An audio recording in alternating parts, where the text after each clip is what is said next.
trail. I'm looping through the lava lamp, leaving a tail. My whoop's got rhythm, my stick's got soul. I'm the pilot of the party. On a roll, TV remote's a gate, the lamps a dive. I'm flying like it's 7.5. No GPS, no rules, no shame. Just a funky little quad in a soul train frame. We fly that flow, thread that gap. No time to nap, no time to nap. Hit that roll, funk and control, bounce that wall, we fly it all, we fly it all.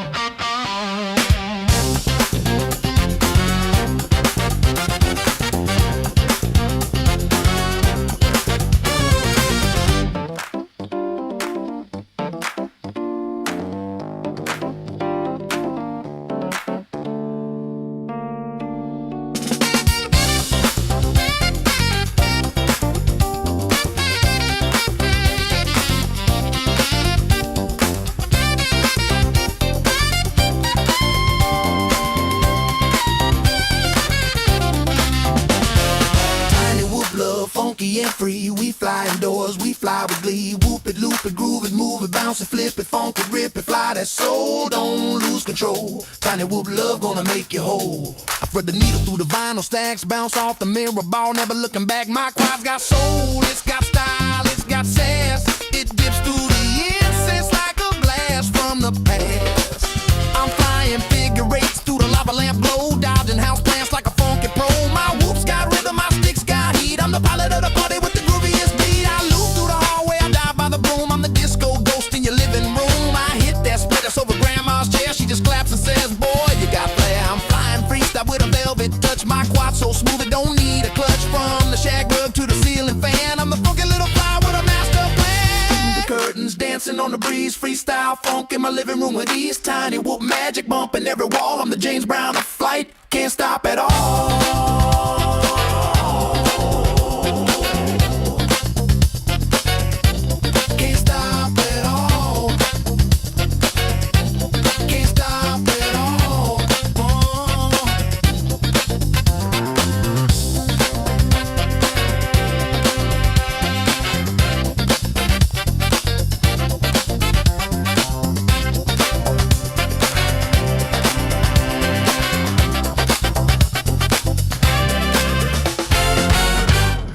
What's up, friends? My name's Aaron Ciotti. Everybody calls me Ciotti. Welcome to Whoop Wednesday. We're going to custom build a Air 75 V2 tonight with the just gnarliest motors of all the gnarly.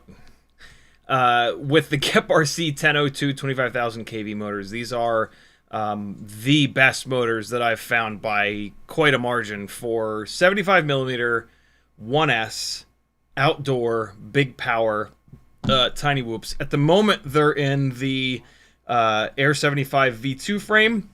I'm also going to move this build over at some point to the Newbie Drone Cockroach 75 Light AF frame, and I'm even going to put this build into the Mobula 7 V4 frame.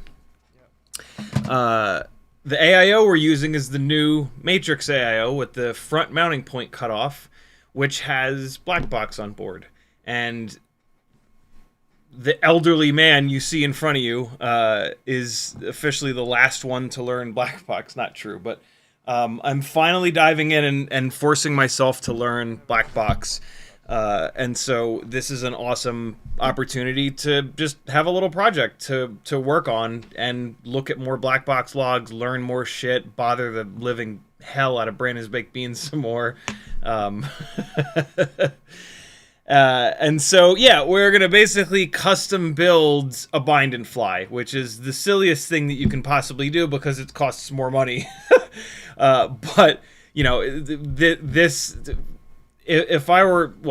if BetaFPV hadn't sent me this AIO and I really wanted to do this build, I would just buy the bind and fly of the Air 75 V2 and then switch the motors, which would take 4 whole minutes because they use motor plugs. But they sent me this AIO. I've got this Weebly Bleed Eye camera that I've been dying to get hooked up and use, and it's on the right plug. I have a feeling this build will end up on a CO3 camera, but whatever. The Air 75 V2 frame I already had, and the canopies BetaFPV sent me as well, the new Air V2 canopy. And this is also a chance to use this canopy and see if they've done anything to keep the camera from rotating. I'll tell you right now, because I don't want to wait to find that out. One of my biggest complaints about the previous gen Air canopy was that there was nothing on the inside to prevent you from putting the camera in sideways. And like, you wouldn't put it in actually sideways, but you could put it in there like 10 degrees, rotated like 10 degrees, and that makes flying extremely difficult. And so it was really tough to get the cameras like perfectly lined up in there, and then the little screw mount on the bottom wasn't quite strong enough to keep them from rotating once they were in there. So after a bunch of like really hard crashes, I would find a lot of times that the camera would rotate. We got around this by just putting like a couple of dots at E6000, but still, it was a complaint by many about the old Air canopy, and I can't help but wonder if the new one has little notches in there, and I'm super happy to tell you that it does. So I just got this camera in here. I had to push it pretty hard, but and I am trying to rotate it right now, and it won't. So they basically, it's a barrel in there, and so all they did is they put little the lens of the camera. The lens of the camera is here, and then there's a square behind it on like all of these cameras. And so all they had to do was put little notches in the barrel in there, and it would appear that they have done that, because there's nothing else there's nothing on the back preventing this from rotating. So that is awesome. Like that is 10 out of 10. I've been talking a bunch lately about how like BetaFPV has been listening. Happy Model as well. They've been listening when we've been screaming and yelling about stuff, and this is yet another example of them listening and fixing it and making a better product from the feedback that we've given them. I wish that it wasn't such a big deal for companies in such a small little niche community to listen, but for those of you that have been around FPV for more than the last couple of years, you'll know that it is extremely rare for any of our feedback to get listened to and acted upon. So really cool stuff. I'm actually kind of thrilled about that, because these canopies are pretty good. I do have some other canopies that I in some cases like better, but yeah, I call these G-string or banana hammock canopies. They're super lightweight. The BetaFPV ones hold the camera up nice and high so that it doesn't smash into the AIO and destroy it. My main complaint about these canopies is that they tend to be a little bit fragile. But this is a new one, and maybe it's less fragile. I have heard from a couple people that have broken these, but it's really cold right now. And so I'm assuming, for the moment, that those people are breaking them when they're flying outside in the 30-degree weather, and plastic is just not up to that task. It's cold out, fly inside. Cool. You were just watching a little bit of flying from the 1S X12. This is basically a Mobula 7 1S ELRS. Old school Mobula 6 canopy for infinite durability. Runcam Nano 3, nice and lightweight, fits perfectly in this canopy. ORT Micro V antenna. Tree Topper, Weebleed 0802, 32,500 kV motors, HQ ultralight 1.6-inch biblades, X12 AIO, and a cool little pink 180-degree BT 2.0 thing. This is kind of sort of for sale. So if you're dying to have something that flies exactly like what you were watching in the intro, let me know. I only just decided to sell this. I don't know if this camera and canopy are going to stay. I might swap them out for a BI camera on a Brain mount here.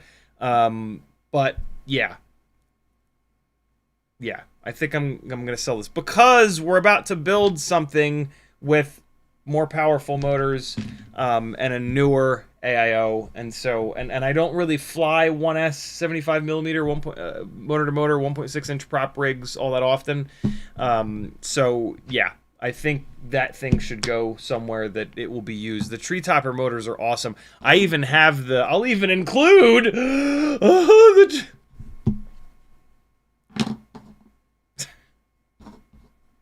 I better put this with it, or I will forget to include that.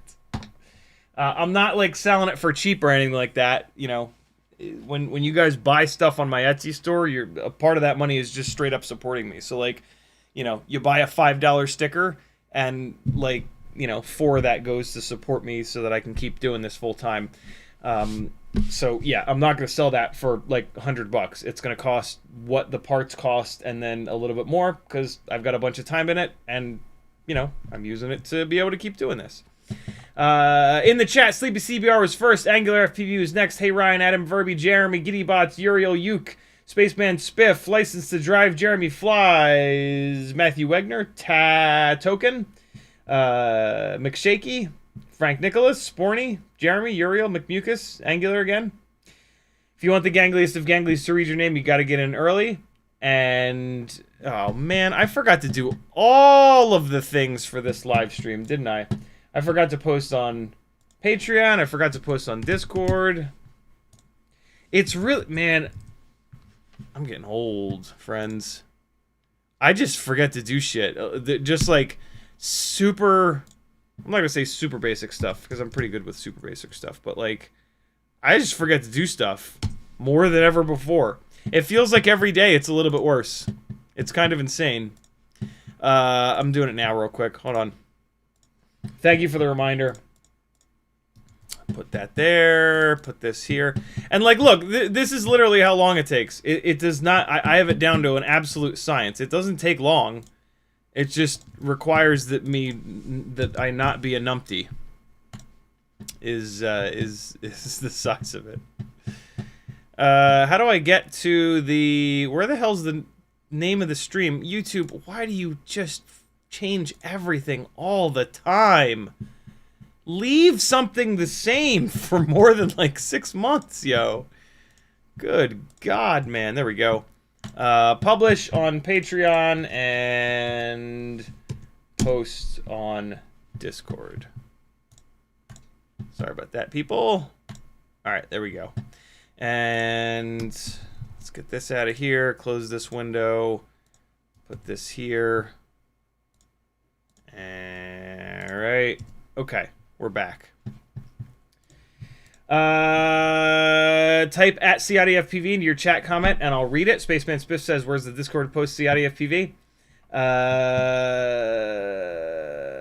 Nyafu says, "I often hear people talk about a supposed TBS controversy, but I've never heard anyone say what the controversy is about." The only thing I can think of is when they were being total dicks towards Bardwell. We're going like way back in the day. They were just being super unreasonable. I don't. It's been so long that I don't even necessarily remember, but I just remember being like pretty.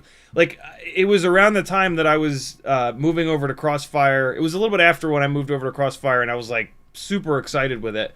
And then when it happened, I just remember being so like grossed out and disappointed and like sad by how they were treating someone who's done an awful lot for the FPV community. And I was never able to like recover from that, and I've always been you know, very hesitant to get anything that they make because of that, just because of how poorly they were acting.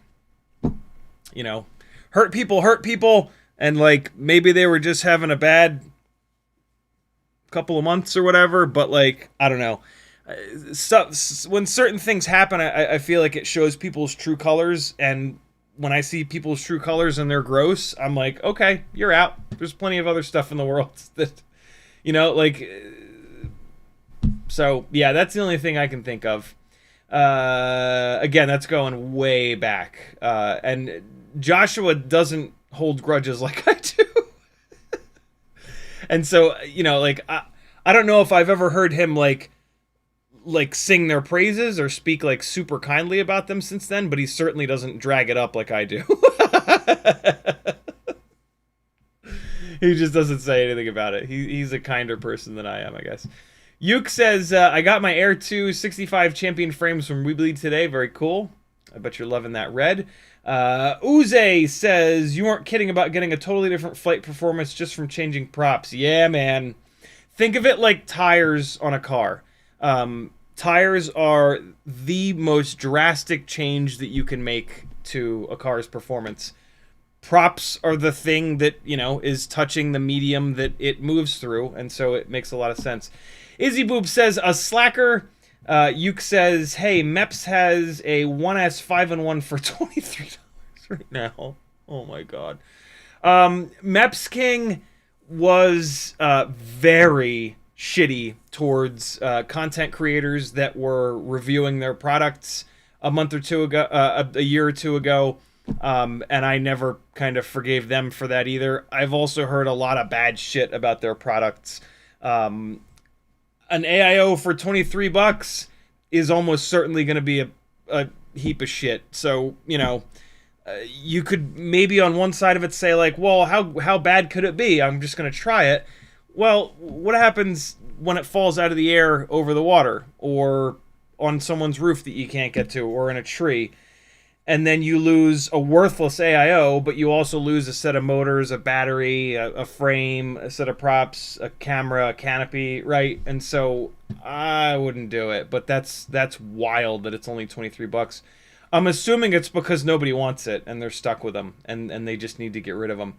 Mick Mucus put 2 Fs in FPV and it didn't light up in orange, but I just happened to see it. He says, my receiver quit working on my X14. I have a nano receiver soldered to UART1, an option. I think I killed it with a solder ball. Yes, because there is a solder bridge on the X4. There are 2 solder bridges, one for the VTX, one for the receiver. So you're going to break that solder bridge for the receiver, and then you can put an external receiver on, and away you go. Hey, not many people know about this. So, like, we run into people more and more every day that are just acting like complete, just pieces of garbage on the internet. And I wanted to make sure that you all knew about it's kind of like the only thing that you can do. Like, it's tough, right? Cyberbullying and just harassment and shit like that. There's not a whole lot that we can do, but, like, there is something. Like, there is something we can do. Whether or not it actually does anything or it just makes us feel better kind of doesn't matter, because, like, makes me feel better. And so, like, on YouTube, for example, let's just take this homophobic twat for a spin here. So if you hit more, right, on any YouTube channel, all you gotta do is hit this more right here, right? And then there's a little option here, report user, all right? And then you can come down, and the last option is report user, all right? And so there's an option here for harassment and cyberbullying, which is, like, obviously, not cool, and, like, what are you, 4 years old? You can click that option, and then you hit next. And then what you can do, it asks you to select the abusive videos. So, like, you can go through and you can pick, like, eesh, that's pretty awful. That's pretty obvious there, right? And then, like, you can just kind of scroll through and find the other ones. Pretty easy, right? And then, so you can, like, do that and try to find the right ones, right? Try to find the ones where they are genuinely being awful human beings and just making the universe that we all live in a generally worse place for no reason whatsoever, right? So you can do that, and then you hit next, and then you can put some initial notes if you want. I'm too lazy for that. And then you could submit it, right? So you can do that on YouTube, and then over on Instagram, it's pretty similar, right? It's right up here. It's right up here. It's right next to their name, right? So you go right next to the name, 3 little dots, right? You click those. Let's zoom out a little bit. You click those, and then same kind of deal. Report. Don't block or restrict. It's you know, you're going to report. And then same kind of deal. Report posts. I forget which one. Nope, that's not the one. It would be this one, report account. Yeah, there we go. So you know, report their account because you know that they're being just absolute douchebags. And then what is it doing? Posting content that shouldn't be on. Yep, that's it. Posting content that shouldn't be on Instagram. Harassing people is, you know, that. And then look right here, bullying or unwanted contact. And then it asks you, what is it? Bullying or harassment? That's it. Yep. And then who's being harassed? A friend. Does it involve someone who appears under to be 18? Nope. And there you go. So that's something that you can do when you see people acting like complete assholes on the internet. Like I said, it might not actually do anything, but it makes you feel like, you know, you're a part of the solution. You're a part of like a world that we all want to live in rather than a world of hateful, hurtful pieces of trash that, you know, again, just generally make everything worse for no reason. You know, they seem to do it because they think that it'll make them feel better, but it really doesn't, right? Because like at some point in our lives, we've all done that, and like it didn't make you feel any better. It's just like it's just dumb, and it's completely unnecessary, and you know, like 8 years old, fucking, what is wrong with you? Like for real, like what is wrong with you? So you could do that if you wanted. Just so you know, when you see people acting like that, just click through, you know, little something, make you feel a little bit better. I have like a justice complex, you know, where when I see injustices and there's like absolutely no reaction to them and there's no fairness, I try to like kind of do something so that I just don't feel so worthless and useless in this world. That's just me though, you know. So some people aren't like that. That's okay. Just food for thought. Angular FPV says, Angularism number 1. FPV has never been better except for the part where it stops working.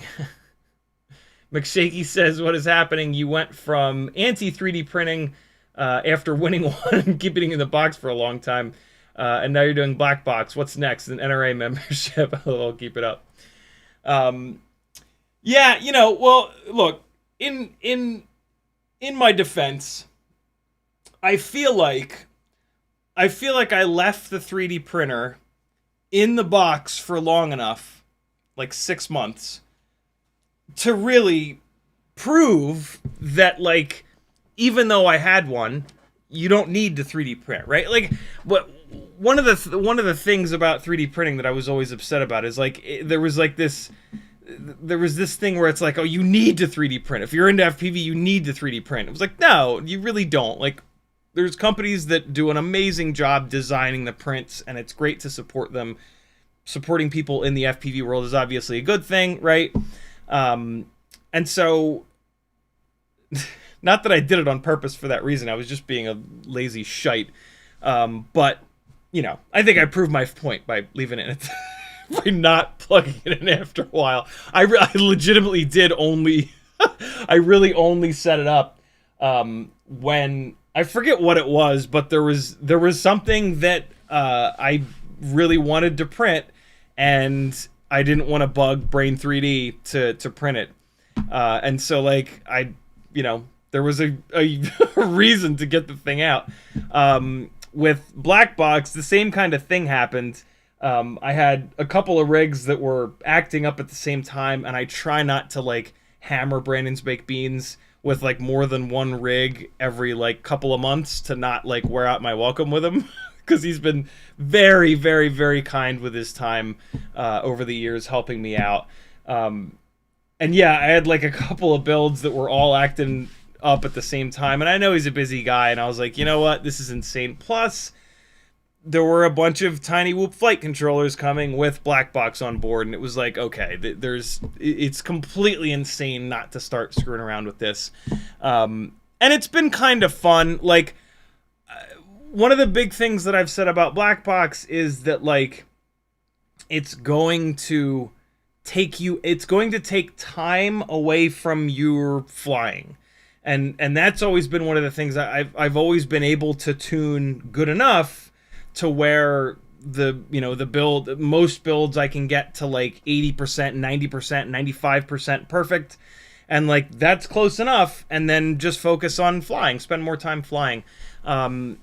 And for sure, over the last few weeks that I've been screwing around with Blackbox, I've not flown a lot. And like when I have flown, it's been doing logs. It's been front flip, back flip, left roll, yaw left, yaw right, full throttle, cruising throttle. And so, yes, like getting up, and then, you also, I had a feeling that I would kind of enjoy like being able to see the data, and I was trying to prevent myself from, falling down the rabbit hole of like, this is pretty cool. I want to spend more time on this. I'm a decent pilot, but I'm nowhere near as good as so many other pilots. And so like, I've always been like, well, if I want to do things that will give me as much stick time as possible to try to close that gap and be as good as I can. And this is certainly not, this is not helping with that.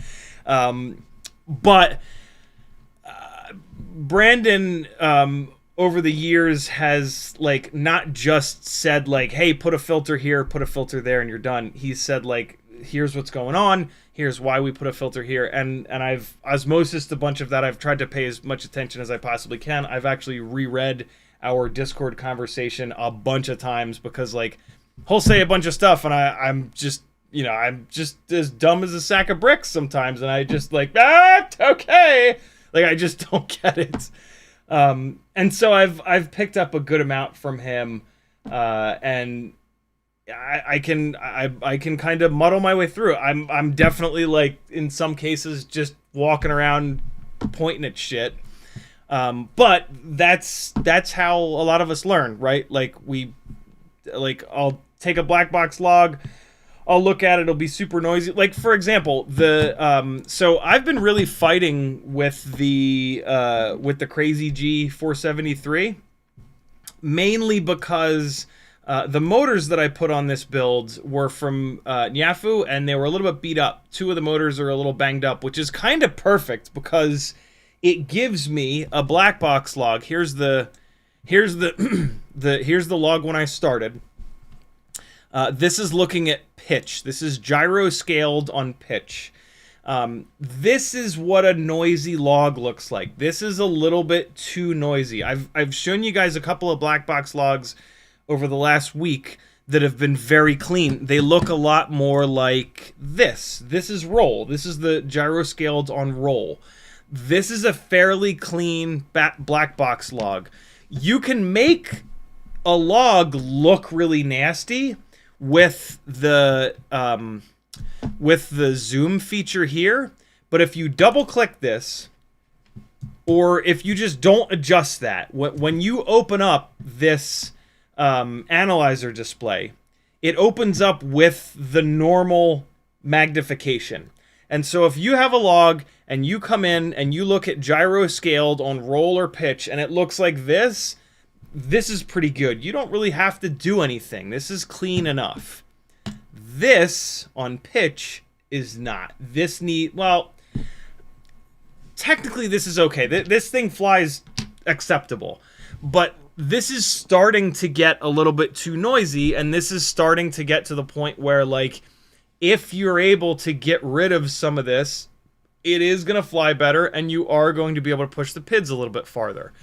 And so in the process, one of the things that I realized the other day actually during the live stream about Blackbox Explorer is that like you can just drag and drop. So we're looking at log number 1 from the CrazyG473. What's really, really cool is I can grab the second log that I made and it just snaps right in there.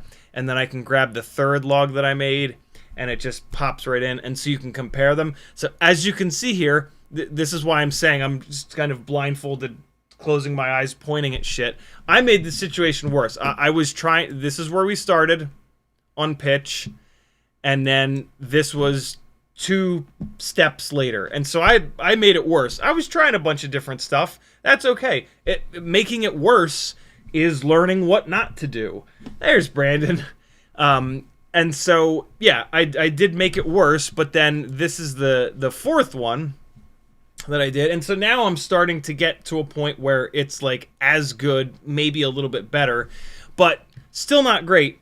What I'm hoping, so I now have a good amount of filtering thrown at this to get to this point.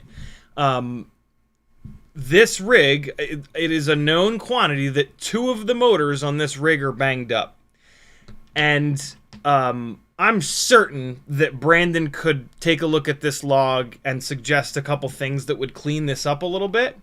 But Brandon, back me up on this, I hope. If you've got 2 motors that are banged up, you're not going to get it to look...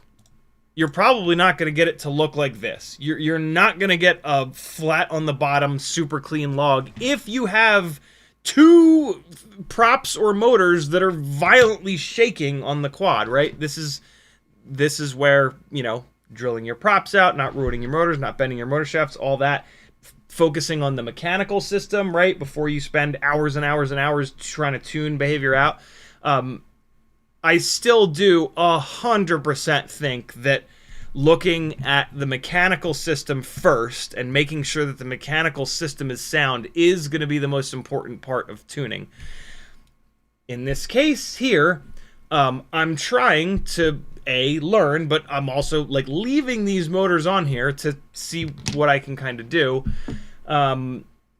And so yeah, that's been kind of cool. I don't quite understand why it's so much worse on the pitch axis than the roll axis. Something kind of interesting that I did here that really confused the hell out of me.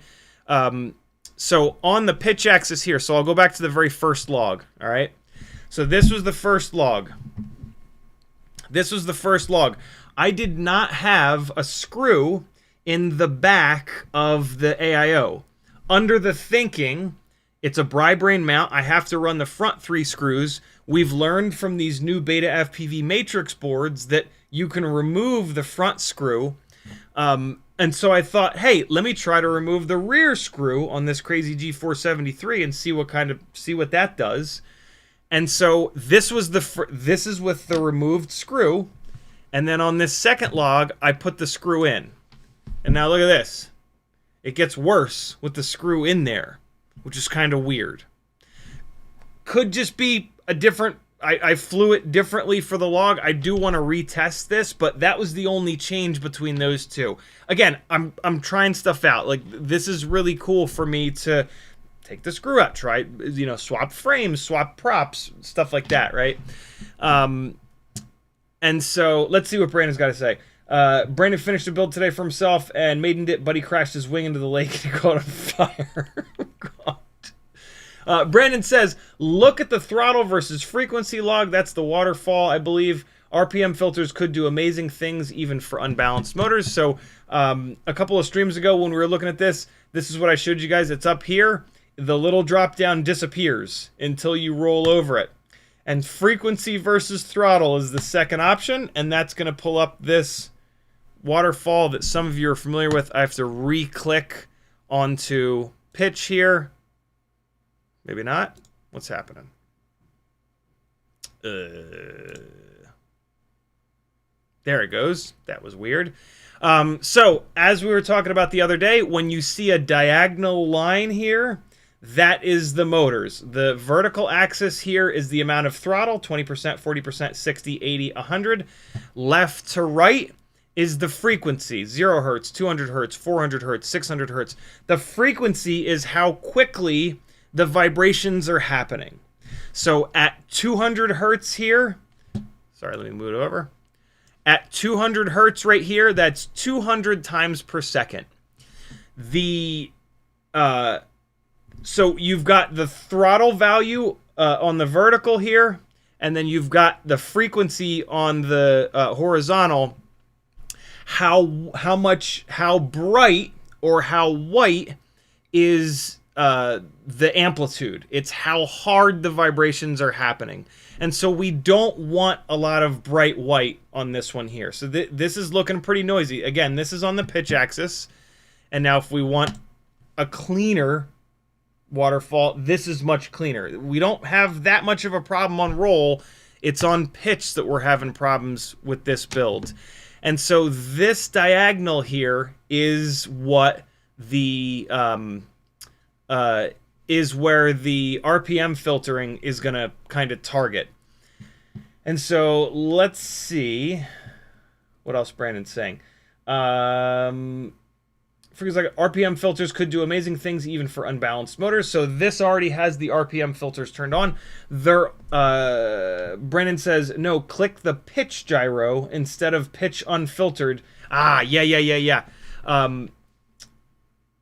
I was actually going to ask you that to see how well or not the RPM filters are handling it. Cool. So we talked about this the other day as well. What the majority of what we want to look at is gyro scaled. This is exactly what's coming out of the gyros. So this is looking at exactly what is coming out of the gyro. Where the gyro scaled, I'm using an older version of Blackbox Explorer, and I think it's a little bit messed up, but this is supposed to say gyro pitch scaled here. For some reason it says missing frame, I don't know why. But this is gyro scaled on pitch. Below it here, this is after the filtering. Gyro pitch, this is after the filtering has happened. And so, just like Brandon just said, this is how we can see how good of a job or how good of a job that the filters are not doing. And so we've got this diagonal line, so we know that this is what the RPM filters are trying to target. We're on gyro scaled now. We're going to click gyro pitch, and you're going to see that really quiet down. So the filters are doing an excellent job, but when we go back to gyro scaled, we can see this is a physical vibration. This diagonal line is a physical vibration that's happening because two of these motors are banged up. I've already swapped the props out. The props are not the issue. So we can see that the motors are shaking really hard. So like when I've been, a couple streams ago, when I looked at the GemFan 1207s versus the HQ ultralights, that's why I used gyro scaled, because I wanted to see specifically what the gyro is seeing. Only what the gyro is seeing. And when we went in there, we very obviously saw, you can see it here. You can also see it in the frequency chart. We could very clearly see that the HQ ultralights were more balanced than the GemFan 1207s. I think the GemFan 1207s are balanced enough, but for me, I really do like that. There's some other things that I like about the HQ ultralights. So yeah, we're there. Nyafu, do not say sorry for sending me banged up motors. The two of the motors are totally fine.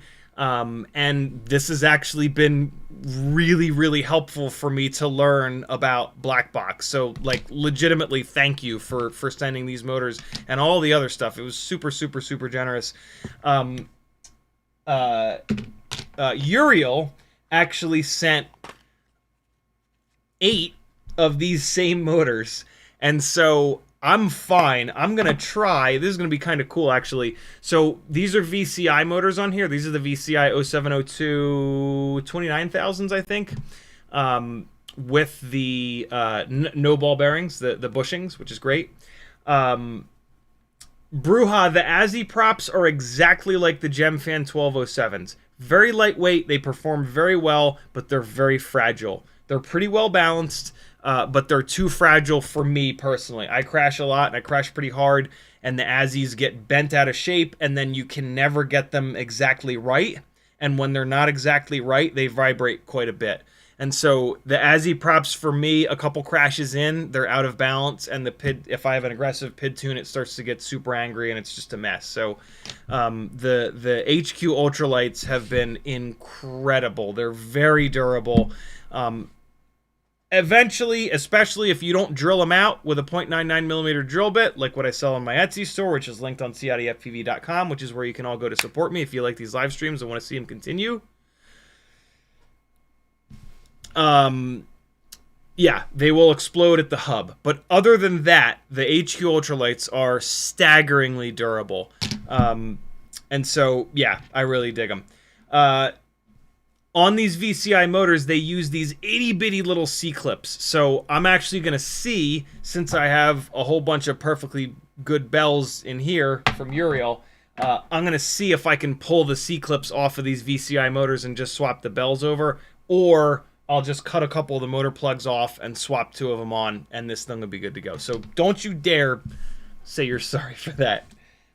It was extremely kind of you to send me as much stuff as you did from the other side of the friggin' world. So, and again, it's given me a chance to really dive into Blackbox and to spread that knowledge here, and for Brandon to come in and dump a whole bunch more knowledge, like the whole, you know, like this is a part of it. It's awesome.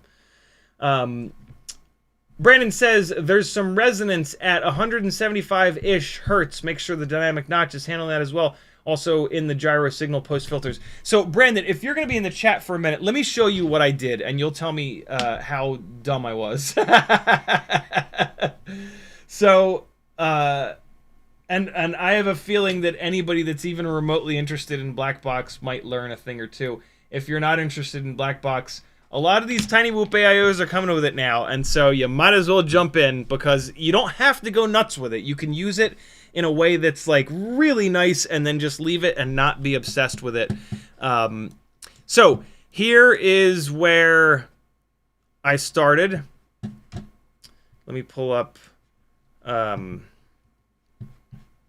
configurator. So here's where I started. I then put the screw into there was no screw in the rear mounting point. I put the screw in the rear mounting point, then it went to this. This is all on pitch. The pitch is the axis that I'm having the hardest time with. And then we went here. When I went to this point, I reduced the amount of gyro. So what I was very curious. What I saw, here's my thought process, right? I came in here and I saw that the dynamic gyro low pass filter 1 was PT1, and it had it was going from 250 to 500, right? So I saw that, and I was like, well, that's interesting. Between 250 and 500, it looks like it's doing something good. And I thought, let me confirm that. I went into Betaflight. Here's how I confirmed that. I confirmed it by making it worse. I went into Betaflight. I went to the filter settings, and the gyro filter slider was at 1.0. And at 1.0, it is the dynamic gyro filter is going from 250 to 500 hertz, right? So what I did is I took that slider, like I do a lot of the time, and I moved it all the way up as high as it would go.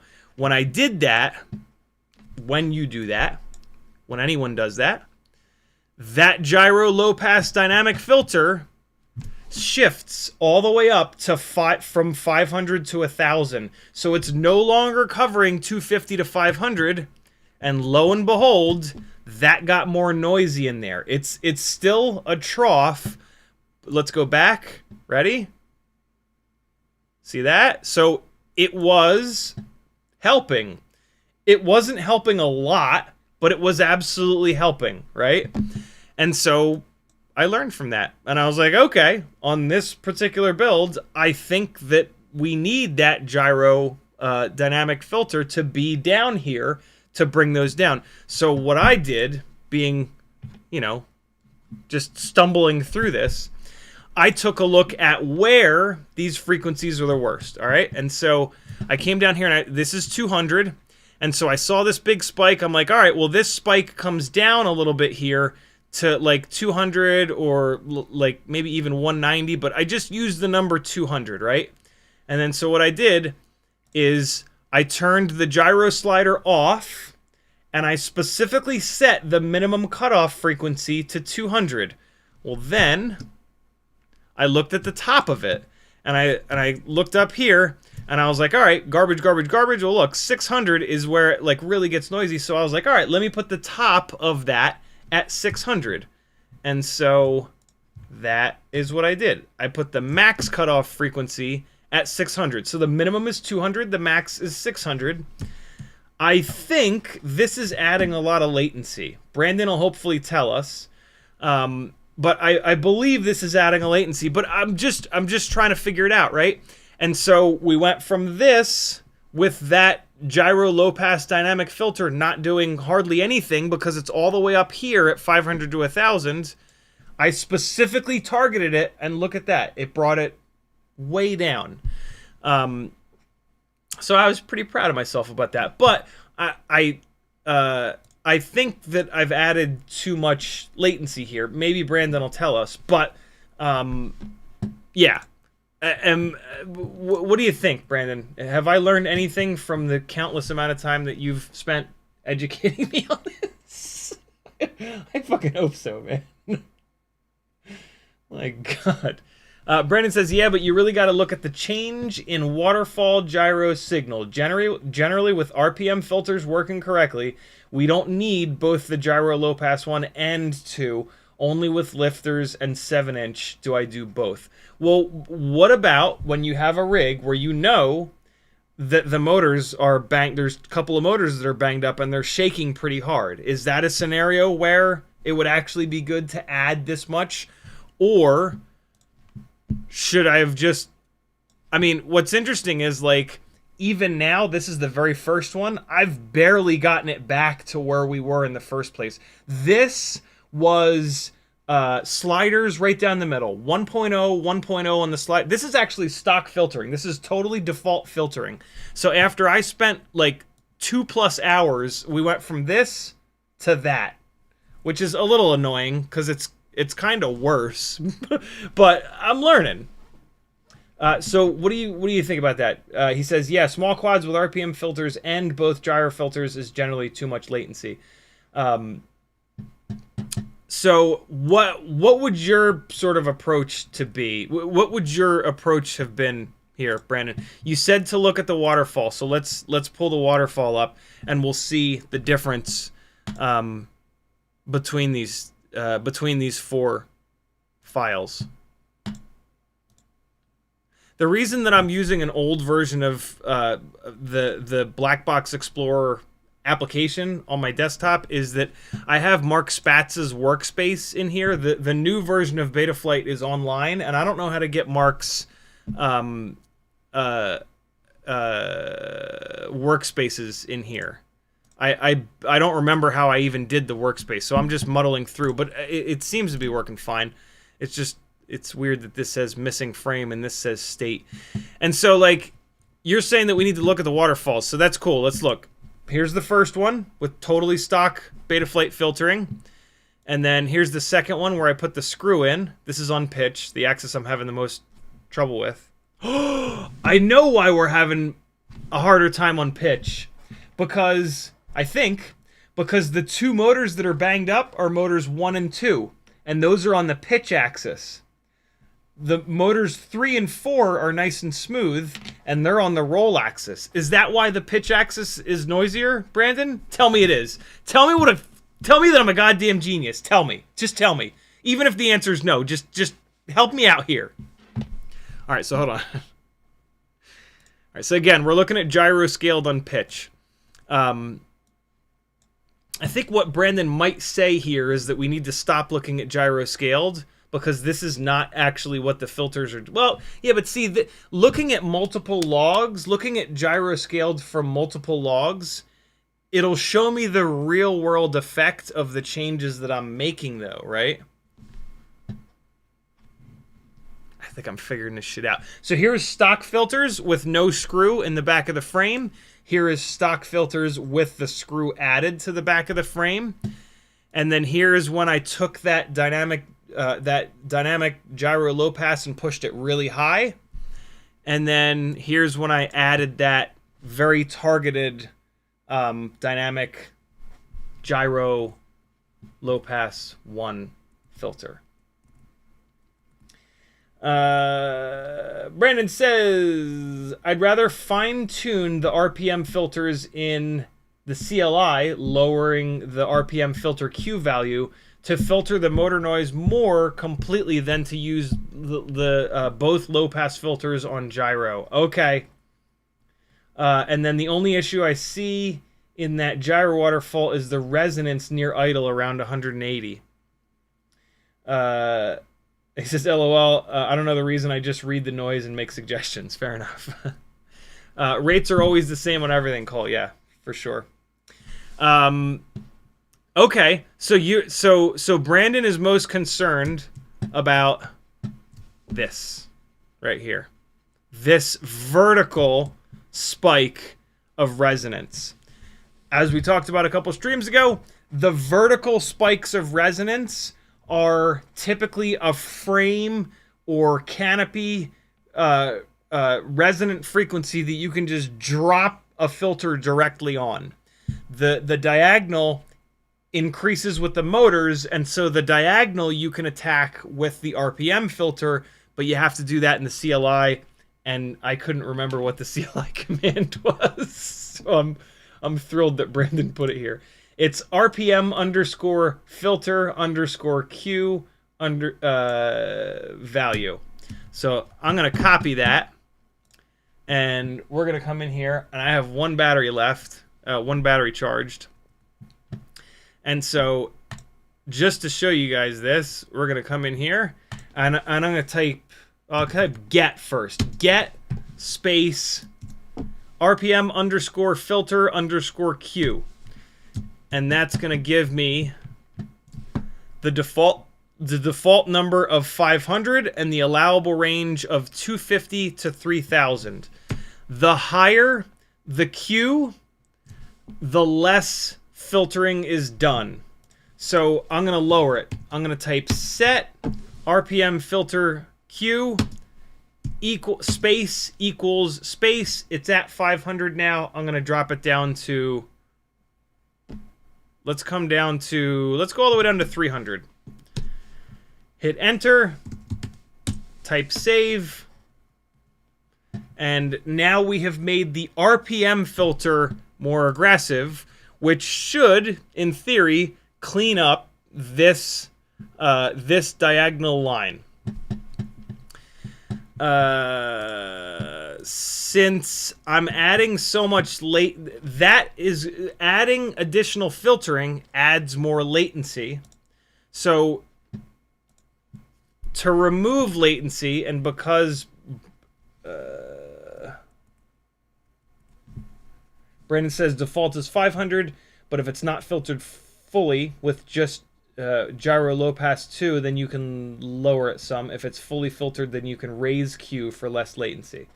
And so I put this dynamic gyro low pass 1 on here, and that is potentially adding a bunch of latency, and it's not doing that much. So I'm going to get rid of that. I'm going to take that gyro filter multiplier and push it all the way up like I usually do, which adds minimal latency. I could probably just turn it off, to be honest, but I'm just going to leave it turned up because we have that other log where I had just turned this up, right? And so this is now going to be the same as log number 3. And we're going to save it. I've been having really weird experiences with this online Betaflight app. It's been not saving, and so I'm now in the habit of disconnecting and reconnecting and then coming back and checking to make sure it's actually saved. It looks like it has. So Brandon said the other thing that he's really worried about is this. It looks like it's not telling me the... usually it'll tell me the max motor... Oh, I'm in the wrong screen. I'm in the wrong screen for it. So he's worried about this right here, which is right on 200. It'll give me the max motor noise. Let me just click a couple times real quick to get back to it. Come on. There we go. Well, nope. Max motor noise of 508, so this is more here, but it's this that Brandon's worried about here, which is right around 200.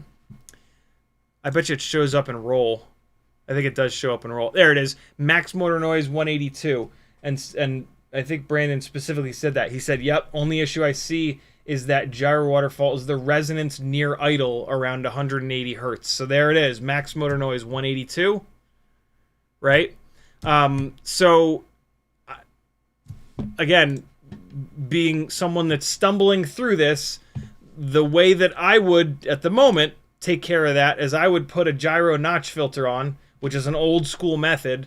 Brandon is maybe going to tell us a better way of doing this, but really quick, I'm going to do this until he does that, and I'm going to put this thing up in the air real quick. I'm going to show you the caveman way of doing it. So max motor noise of 182 is right here.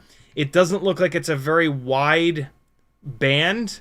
So I'm going to put the center frequency at 180, and then the cutoff frequency, you always put it lower, right? You can always tell by trying to type in a number that's higher and it won't let you. See, it forced it down to 179. So the cutoff frequency has to be lower. So you're gonna put your center, your center, your lower, and it's gonna swing it the same amount. So if I put the center at 180 and the lower at 160, it's gonna cover from 160 to 180 to 200. That's how it works. You set the low and then it swings up to that same gap on the high. Cool. So this doesn't look to be very wide, although Brandon says we should be looking at it in here. So let's look at it in here. Here's the waterfall. I got to click through here one more time. So there it is. It's real strong here, 200 down to 180-ish. So let's say I want it to cover maybe up to like if you want the static notch, then turn off dynamic notch, but the correct way of handling that is to tune the dynamic notch system to drill into that peak better. Let's do that then. Let's do it the right way. We won't do it the caveman way. All right, so we want to tune the dynamic notch filter. Brandon, how do we tell the dynamic notch filter to attack this more?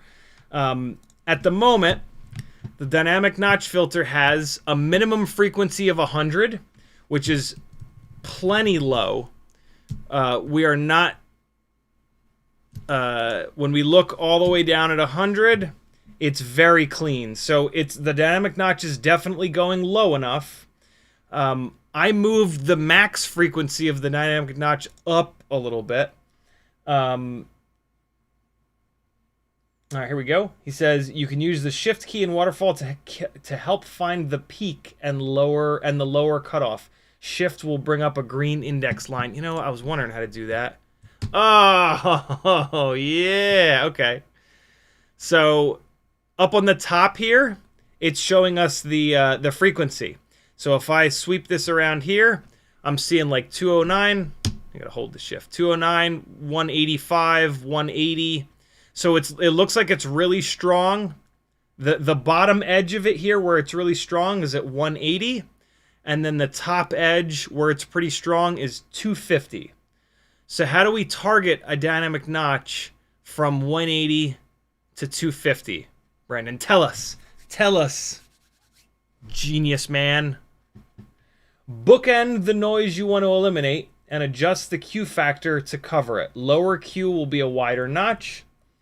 We used to use 250 for Q factor in Betaflight 4.2 and under. So, the Q factor... Oh, balls. Hold on.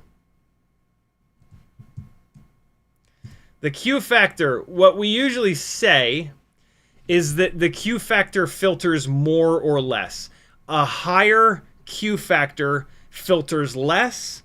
A lower Q factor filters more. What it actually does, as Brandon says, is it adjusts how wide the notch, the filter is. And so if the filter is wider, we're filtering more. If the filter is narrower, we're filtering less. So a higher Q number is a narrower filter. A lower Q factor is a wider filter. So bookend the noise you want to eliminate and adjust the Q factor to cover it. Lower Q will be a wider notch.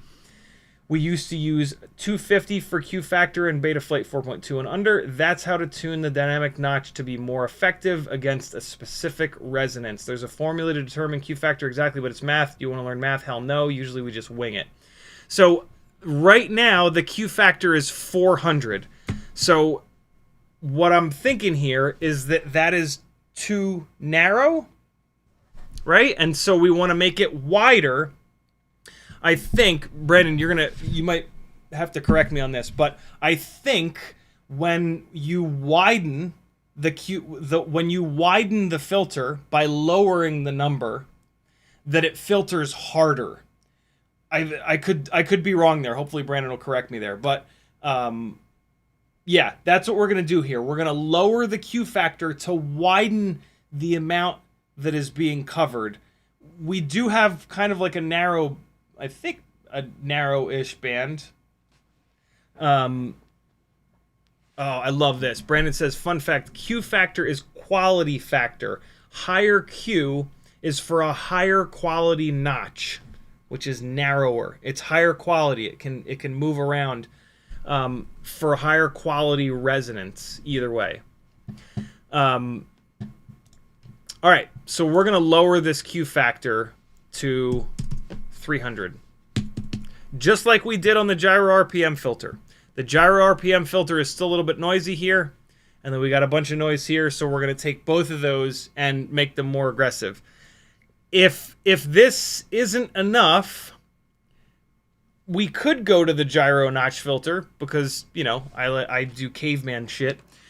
Or maybe what Brandon will tell us at that point is to add an additional dynamic notch, but I don't know if adding a second dynamic notch, I don't know if they'll stack on top of each other.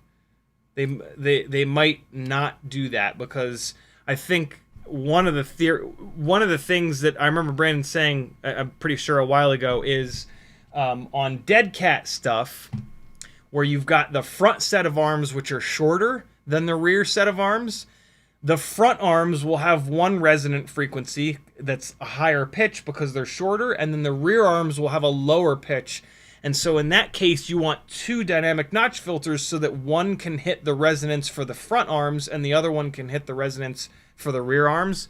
So I don't think that if the dynamic notch filter is not strong enough, I don't think you can add a second one to layer on top. But I have a feeling Brandon's about to school us on that.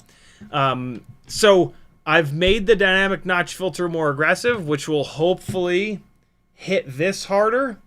And then I've made the RPM filter more aggressive, which will hopefully take care of this. Brandon says they will kind of stack. It's better to use a wider one unless you have two distinct peaks. There we go. And we don't have two distinct peaks. We just have this one. So all I've changed is Q factors from the log number 3. So let's save this and let's fly it, and we're gonna really quickly see if it's any better. Again, I don't trust this online Betaflight app. It has not been saving. It's been acting really weird for me. Okay, we're looking all right. I'm going to bring this max frequency down to where it was, which is 600, because I now understand the dynamic notch filter a lot better, and I totally get why it's kind of pointless to move it up like I've been moving it up. So yeah, max frequency of the dynamic notch is back to where it was stock, which is 600 hertz. Gyro RPM filter is only on one harmonic, as we want it. I've gotten the dynamic gyro low pass pretty much out of the equation. It's all the way up. I could probably turn it off, but fuck it, I'm turning it off. And we're gonna save it. We'll get it all the way out of there. It's not doing much, and it's adding some latency. Turning it all the way up. Here's why I'm turning it all the way up.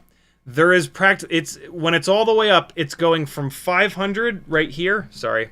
It's going from 500 right here all the way up to 1,000. There's not much going on up there, and there's certainly no vertical peaks up there. It's all this diagonal, and so it's not going to do anything. Cool.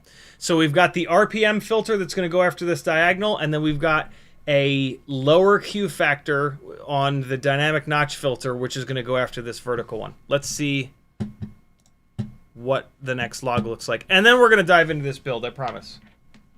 But I'm all fascinated by the fact that, you know, sometimes I don't learn a lot of new stuff. And, like, sometimes I don't want to learn new stuff, but every once in a while I do. And this is one of those times, and so I'm going for it, goddammit. At my age, learning new stuff can feel, like, panicky in this really annoying, weird way. I know you motherfuckers know what I'm talking about. Also, this will give me a chance to fly around for a minute. Or not. Where's the video? There it is. So, this is the CrazyG473, and in the bottom left corner, you're going to see one of the very strange problems that I'm having with this thing.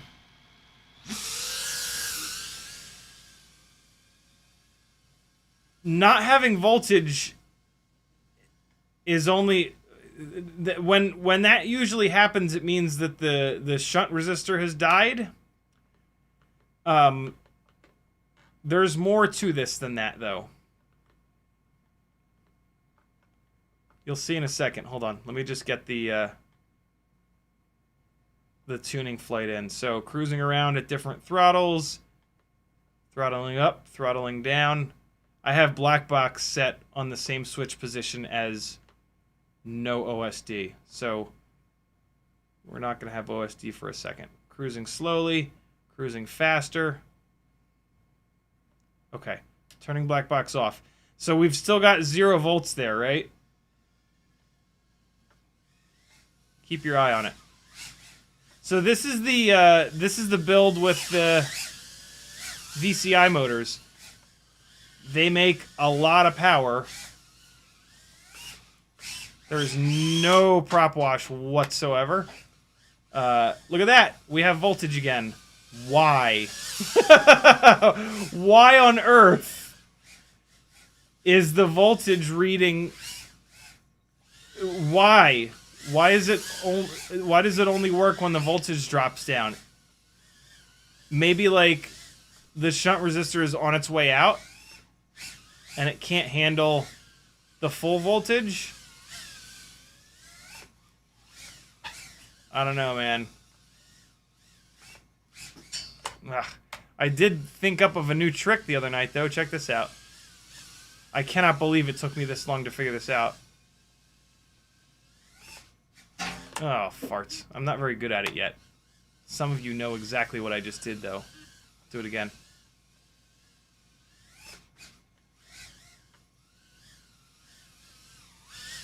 I mean, it's not this hard. Why do I keep hitting the fucking wall? Stop it! Oh my god. Okay, well, maybe it's harder than I thought. There we go. We got a log on here. Let's see what it looks like. All right, and then we're gonna, like I said, we're gonna get to this build. This build should be pretty quick. I don't think I have to do any soldering because the motor pad is on there. I think it's gonna be a fully plug and play build. All right, so here we go. Real quick, like. Let's plug in, and so. You put a switch on your transmitter in the modes tab that'll allow you to turn Blackbox on. Turn Blackbox on when you're in the air. Don't do it when you're on the ground. Do it when you're already hovering in the air. You turn Blackbox on, you don't crash into anything. That's important. You turn Blackbox off once you've done right flip, left flip, front flip, back flip, yaw left, yaw right, bunch of different throttle values and some cruising around. Plug into Betaflight.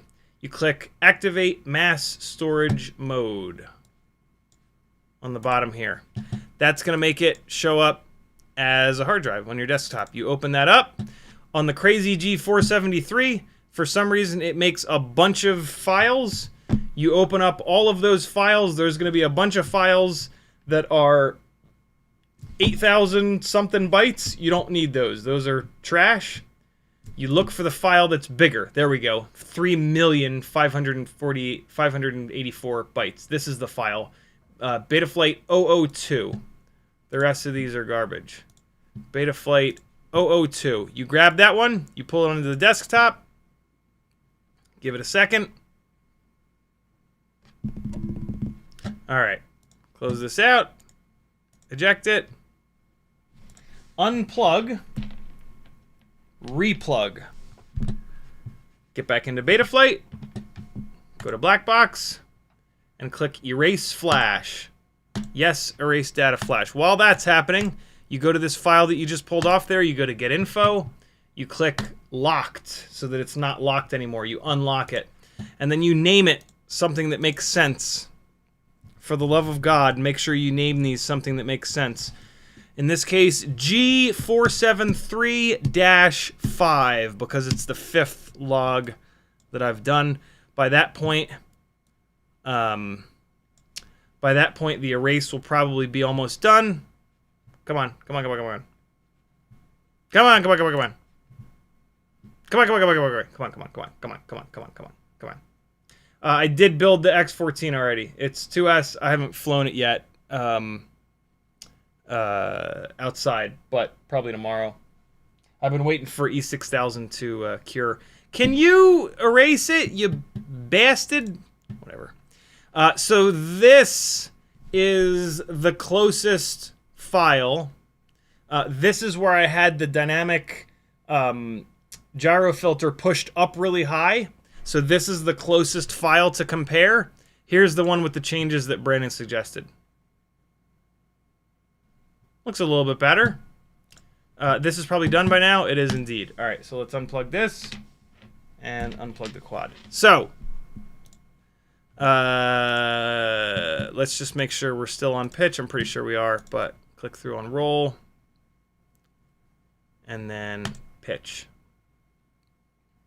All right, so that's where we are now. The log right before this, where I had the really aggressive gyro dynamic notch, is coming up now. That's weird. It's shifted. It shifted from being up to a little bit down. It was happening in the lower throttle. Maybe I just didn't use as much throttle on that. What do you think, Brandon? With the lower Q values, did we... Here's the closest representative log with the higher Q values and no gyro low pass. Well, the gyro low pass dynamic up at 500 to 1,000. And then here's that turned completely off with the lower Q values. What do you think? Got to compare gyro, not gyro scaled, unfiltered. Okay, so that means this, and that's going to be really quiet. It's going to be blanked out completely. So I think I can pull this little amplification up a bunch. I wonder if that'll stay pulled up when I switch the thing. It will not. Shit. I tried to manually put it in the exact same spot there. So we're looking at the filtered gyro data on pitch now. I did raise the little amplification here so that we have some more. And so now this is the one before, and now here comes the log that we just took. It's going to be low amplitude, and now I'm going to click to raise the amplitude. I keep looking at where I need to click, so it's hard for me to tell the change. Let me switch back one more time.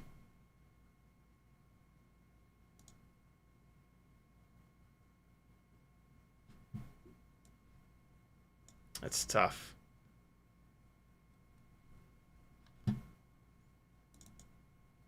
Oh, you know what? It is staying. It is staying at that same amplification. It's just the little bubble here is not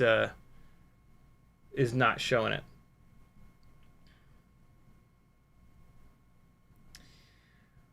I'm also curious to look at the frequency here. So let's see. I just can't help but look at the gyro scaled, because it shows what's actually happening. So what are we looking at? We're looking at the, let me just make sure that we're looking at the right log here. So here's roll, and here's pitch. And then here's the one from a minute ago that we're comparing it to on pitch. Oh yeah, definitely better. Definitely better. So that's really cool. That's really, really, really cool. So this really shows how the gyro dynamic was doing nothing when it was up top. When it was from 500 to 1,000, we're here. And then this is it completely turned off. Look, from 500 to 1,000. It's actually better. It's better because the other filtering is working better, I think. So that's really cool. That shows how turning off that gyro low pass 1, you know, got rid of some latency and didn't affect the filtering at all. Brandon says, if it's similar post filters, then choose the filter strategy that's less latency. Whoops, be noisy sometimes. There we go. All right, fair enough. So yeah, to build on what I was telling you guys the other day, one of the things that Brandon's saying that I think is super important is, like, when we look at gyro scaled, yes, that's what's actually happening. But to see what the filters are doing, you need to go from gyro scaled, which is this top one, to gyro pitch, which is this one. And when we do that, we can see the filters are doing a lot. So looking at this gyro scaled on pitch, this is showing us the mechanical vibrations that are there and are happening. Because we've got two motors that are banged up, and those two motors are on the pitch axis. It's motor 1 and 2. When we go here to gyro pitch, this shows us that the filters are jamming. The filters are squashing this down. Mechanical vibrations are mechanical vibrations. You can't PID tune them out. What you can do is make sure that your filters are crushing them so that the PID loop is not feeding back and making the situation worse. And that's what we see here. This is after the filters and it's flattened out. So the PID loop is not going to feed back into these filters. And we're going to do that on roll as well. So on roll, there's gyro scaled. Here's post filtering. Ooh, post filtering's not working as good on roll. Let me just double check that. Gyro scaled. Yeah, we got some stuff here on the roll axis. I guess this could be the PID loop being a little bit overactive. I don't have the PIDs cranked up too high though. All right, let's leave it there. It's 11:20 already. Hopefully I can get this build done in 40 minutes. But hopefully we all learned something. I certainly did. Brandon says, choose 4.0 for blackbox.betaflight.com. Right click, save link. Hold on. I think Brandon is telling us how to get Mark Spatz's filters on the new version of Blackbox, which is online. So let me drop in the file from just now. Whoa. Okay, so yeah, this is a weird workspace that's on right now. And so he says right click, choose 4.0. Where's 4.0? Where's 4.0? New window, export. Export workspace. No, I want to import workspace. How do I import a workspace?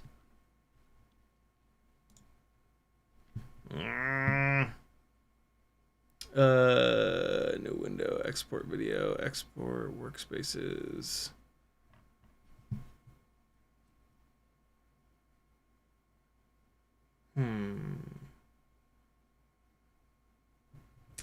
Okay. We need a JSON file of the actual workspace, which I think is in here. Do you have to do that every single time, Brent? If you have to do that every single time, it's going to drive me insane. I would rather just right-click, save link as, right-click. Oh, my God. Why is this in social stream? No. Oh my god, social stream. Now your social stream's been great up until just now when it became annoying.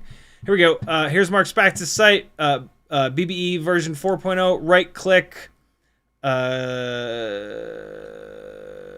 Save link as. Save it to downloads. JSON file. Okay, great. Downloads. Come on now. And then just drag it and drop it. Workspace is loaded. Ugh. Hopefully that sticks. So here's noise plots. This is what we were working on. Okay, cool. Let's see if it stays. Ready? It's not going to stay, but it's wishful thinking. Open log. Oh, shit, it stayed. Oh, my God. Cool. Thank you, Brandon. Hopefully you guys are able to follow along. I did that kind of quick. But, wow. Cool. Zoom analyzer window. Oh, my God. Look at all these extra options. I'm super curious about this error versus set point because Brandon was alluding to this, showing us response time. Look at all these extra options. PSD versus RPM, PSD versus throttle. I don't know what PSD is. It's power spectral display density. What the fuck does that mean?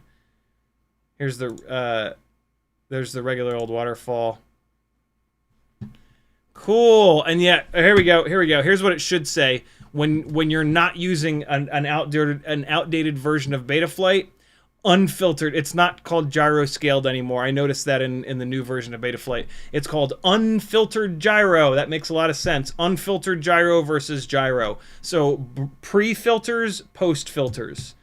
So again, in our case, when we look at pitch, where'd it go?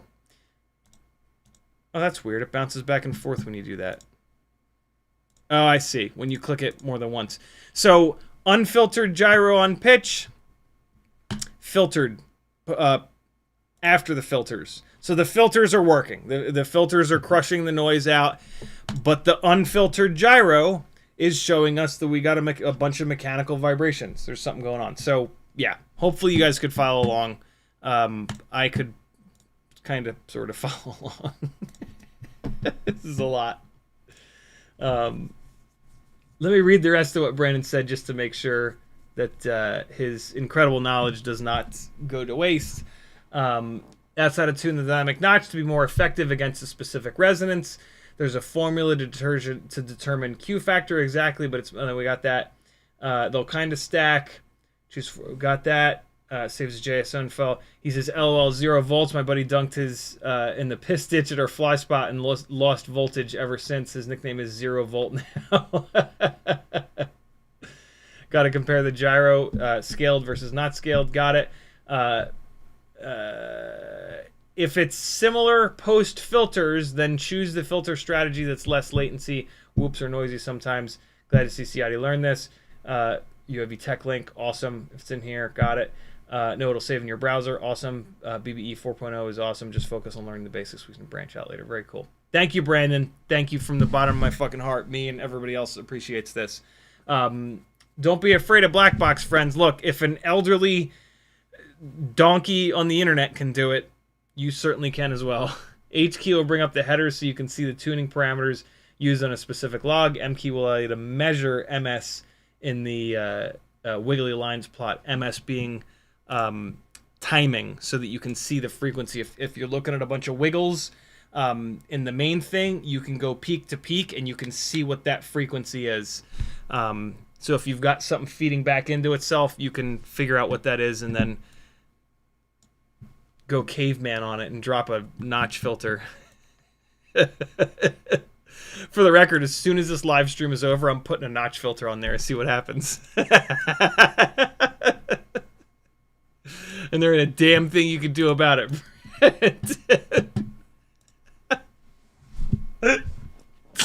All right, yo, let's build this Air 75 V2. So we've got the new BetaFPV matrix. I don't know what this is. Is this a 4-in-1? Is it a 5-in-1? Is it 500-in-1? I don't even understand what that 4-in-1, 3-in-1, 5-in-1 shit means. It doesn't make any sense. Just don't make stuff up. So with these little Wallace grommets and Mr. Middies, always put them in from the side of the board that's flat. And what you want to do is pinch them to flatten them out. And then you're trying to get it in here at a 45-degree angle, but all you're really doing is getting it started. You're not going to be able to get it all the way through. So just pinch it, get it started, and then take your thumb or your index finger from the hand that's holding the board and hold it in there. So I got it started, and then I'm using my thumb to just keep it from falling out. Take some blunt-tipped tweezers, pinch and push, pinch and push, pinch and push. That's it. That's all you got to do. Squeeze it. Oh my God, come on. Get out of here. They're stuck together. Ah, they're stuck together. There we go. Pinch it. Flat side of the board. 45-degree angle. Pinch and push, pinch and push, pinch and push, pinch and push. Thumb to hold it. Blunt tip. Pinch and push. Pinch and push. Pinch and push. Title of my sex tape, pinch and push. Pinch it, push it, pinch it, push it, pinch it, push it. Get it started, thumb it. Pinch, push, pinch, push, pinch, push. Don't use your sharp tip tweezers, you'll poke holes in it, and then it's completely and utterly worthless. So, there we go. Hold on, let me just think about this for a second. Camera plugs in, antenna plugs in, motors plug in. Yeah, that's it. We're good. Rear 3 mounting points. Boy, that makes it really easy to see. How many times do you have to fight with trying to get all 4 of them on? Just having 3 of them, it just drops right in there. That's pretty slick. I'm going to move this ELRS antenna away from the camera plug and the antenna plug. I am just now realizing how absurdly simple this build actually is. I'm not having to turn the soldering iron on or anything. I do need a little screw for the front of the canopy. I'm actually kind of surprised that the canopy didn't come with that little screw in the front. I don't know what the deal is. Maybe the canopies that they send to us reviewers don't have that screw. I certainly hope that the ones that they send to everybody else do have that screw. I have a whole bunch of them from the old canopies that I've broken, but I don't think that they're in this little container. I think that they're in the toolbox over there, but I'm gonna... Oh, here's one. Yep, that's the one. It's a little silver screw. It's about that long. And to be honest, any screw like that with not a huge head on it is going to work totally fine for this. And so it goes in the thin side, and then it drives into the thick side. Just like my Friday nights. Does that make sense? Was that a good one? I don't know. I don't know if that actually makes sense. All right, so we go in here and just get it started like that. And all right.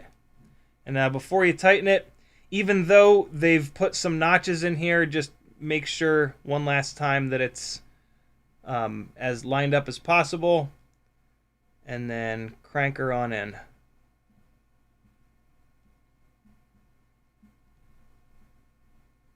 And now let's see.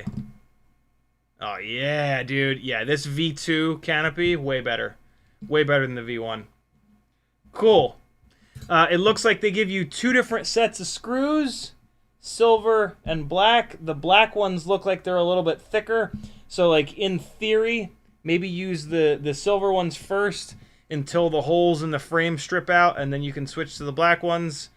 Let's get this camera plugged in. This cable. So this is the Weebleed Bleed Eye camera. I'm really excited. This has been sitting on my desk for a while.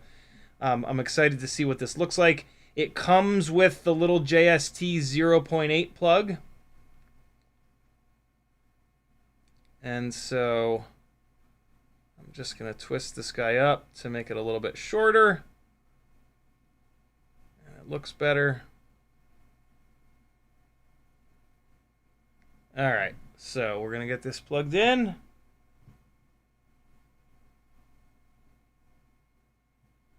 It always blows me away how difficult these JST 0.8s are to plug in. I think I'm plugging it upside down though.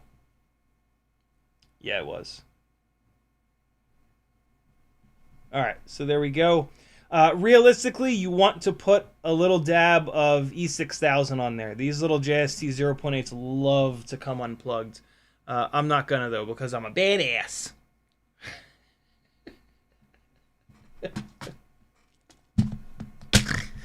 Let's get a ORT Micro V from the stash. Yeah. Do a white one. All right. It looks like I have not prepped this. I like to prep these little U.F.Ls with a little tiny piece of shrink wrap here. It only takes a second, and so I'm going to show you how to do it real quick.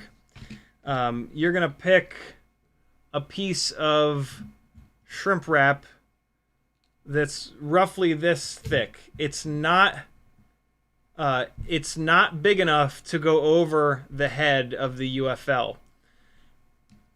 But it is big enough to actually shrink down on how thin this wire is. So here's the deal. You're going to cut just a little tiny bit of it. You're going to take a pair of like smooth-jawed needle nose pliers here. You're going to put them in there and you're going to stretch it. Stretch it out a little bit. And you're stretching it just enough to get it over the head of the U.F.L. And then when you hit it with heat, it's going to shrink all the way back down. And so now it's big enough to go there, but it's actually going to shrink down on the itty bitty little cable here. So there we go with that.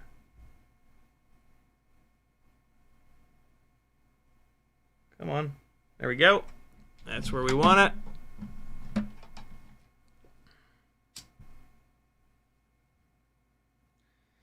The little joint between the U.F.L. and the wire is where it fails a lot. And see, now it actually shrinks down and it grabs the wire itself. So it reinforces this little spot here that's like one of the weakest points on the U.F.L. So there you go. Only takes a second. Well worth doing it. So we are going to run this through the hole in the canopy. The middle, I like this middle hole in the canopy here. And then we shall plug the U.F.L. in. If you have trouble plugging U.F.Ls in, put your magnified headset on, and then you'll actually be able to see if it's lined up or not, and then you'll be able to plug it in just like that. Okay. Battery plugs coming out the back. And now for the most difficult part of these banana hammock canopies, folding the legs around. So you're going to fold the side legs, I think, first. I don't know. I don't use these that much. Maybe you put the front leg on first, but like lately I've been doing it this way and it seems okay. So we're going to put those like that, and then we're going to put that there. I'm going to use the black screws because they are a little bit bigger. I want them to sit on the... I want them to have as much grip as possible on the little posts. And so this is like the hard part, is like you're trying to bend these things, but then you're also trying to put a screw in there, and it's just kind of annoying. There we go, though. Magnetizing your itty bitty driver does help.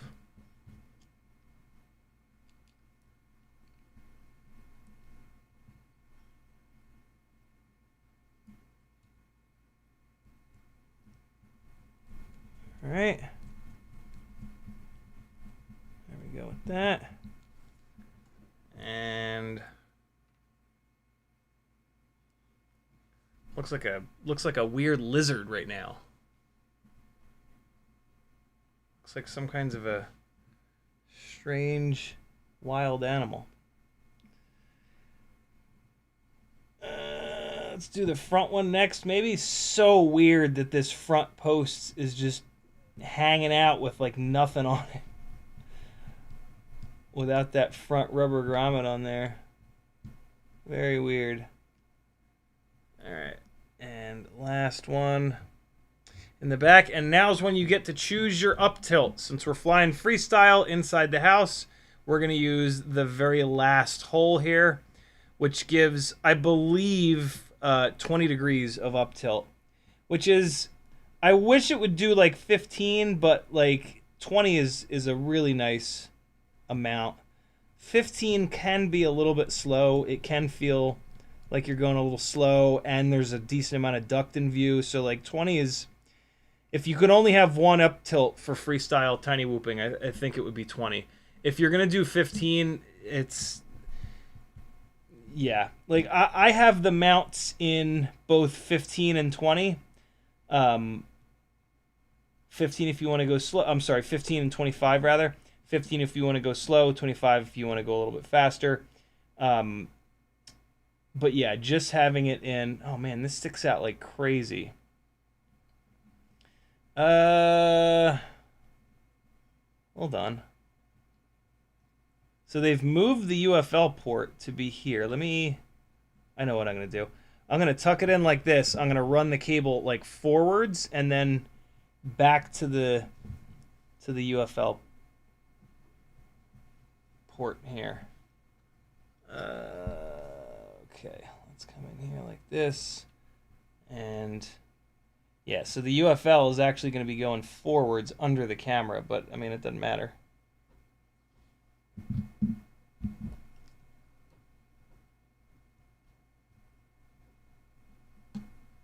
There we go. That's looking good.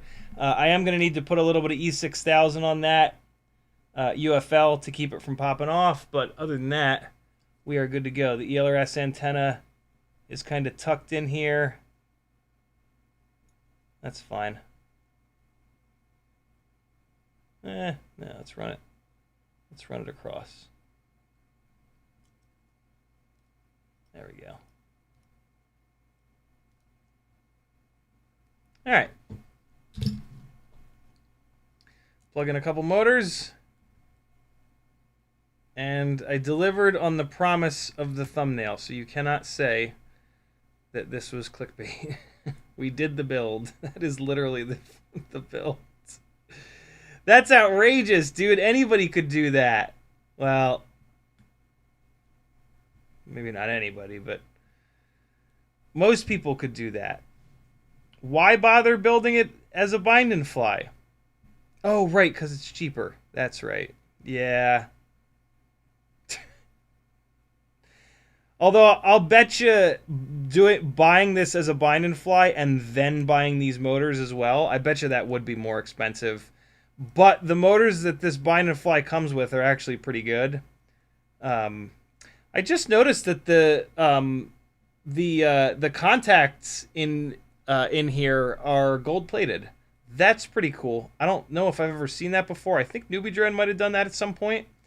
But yeah, the motor plug contacts are gold plated. That is slick. All right, there we go. That's it. There's an Air 75, a mega Air 75 V2 because it's got these amazing GetBar C1002 25,000 kV motors on it. Oh my God, it's only 11:40. Did we just do that build in 20 minutes? That can't be. That absolutely cannot be. I mean, it was just plugging a bunch of things in and screwing a couple things in. I didn't even have to screw the motors in. They were already in there.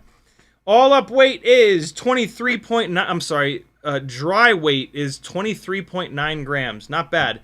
Not the lightest antenna in the world, but in my opinion, the best antenna. The best mix of lightweight and durability. Very light canopy, very light frame. Heavier motors because they're 1002s, but good God, do they make power. This is not the lightest BT 2.0 setup ever. But yeah, good lord. I did just throw a battery on the charger. I will fly this inside the house.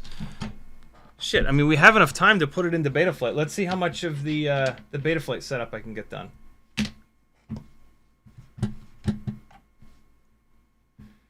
Let's see.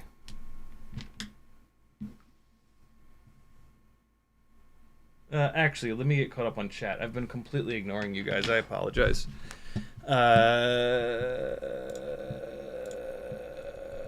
Yura says, happy to see you. Happy. I was a bit distracted. He also says, can you use empty hole for canopy? Yes. Brains of Bean says, I managed to change the XT plugs on 3 batteries while we chatted. Glad to help, and I'm thrilled you're learning baby analysis. I got to do husband stuff, so I'll catch up next time. Thank you, Brandon, so much for like the help over the last couple of years and just, you know, being such an awesome member of our community. Brandon does Blackbox one-on-one sessions for $1 a minute, which is a great deal. He'll just tune your stuff for you, but in the process he'll explain what he's doing so that you can learn it. So yeah, if you want somebody that really does know Blackbox incredibly well, Brandon hangs out over on my Discord a lot, so just go into my Discord into like general nonsense and type @Brandon and it'll autofill it and you can just shoot him a message. Islander says, does it look like the V2 canopy will keep the camera horizon level? Indeed. At the very beginning of the live stream I showed that. They've put notches in there, so when the camera goes in, the square part of the camera locks right in. It's awesome. Nyafu says, tell us about the shrimp wrap. Some people might not know where shrimp wrap comes from. In cheeseburger country, see, Nyafu is over in Asia, so she knows the origin of it. Here in regime land, formerly freedom land, but certainly not anymore. Jesus.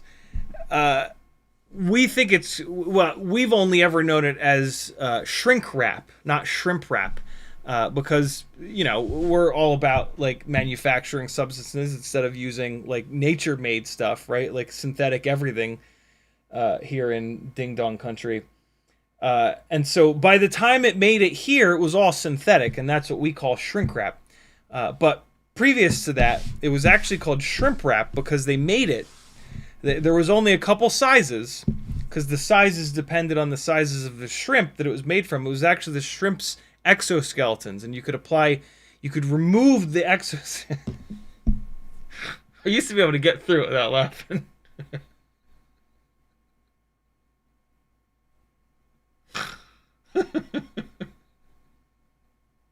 I can't.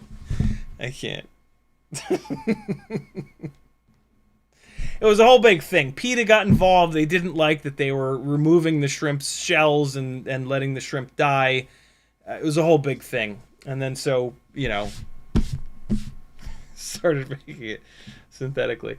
Yuk says, damn, my champion frames didn't come with the ultra short screws you need. Oh, wow, the champion frame. Yeah, I did just see that. The champion frame stole Newbie Drone's idea, and they made the motor bases thinner, and then you need ultra short screws. That sucks. Yuk, I actually sell the really short Newbie Drone screws on my Etsy store. I have tons of them.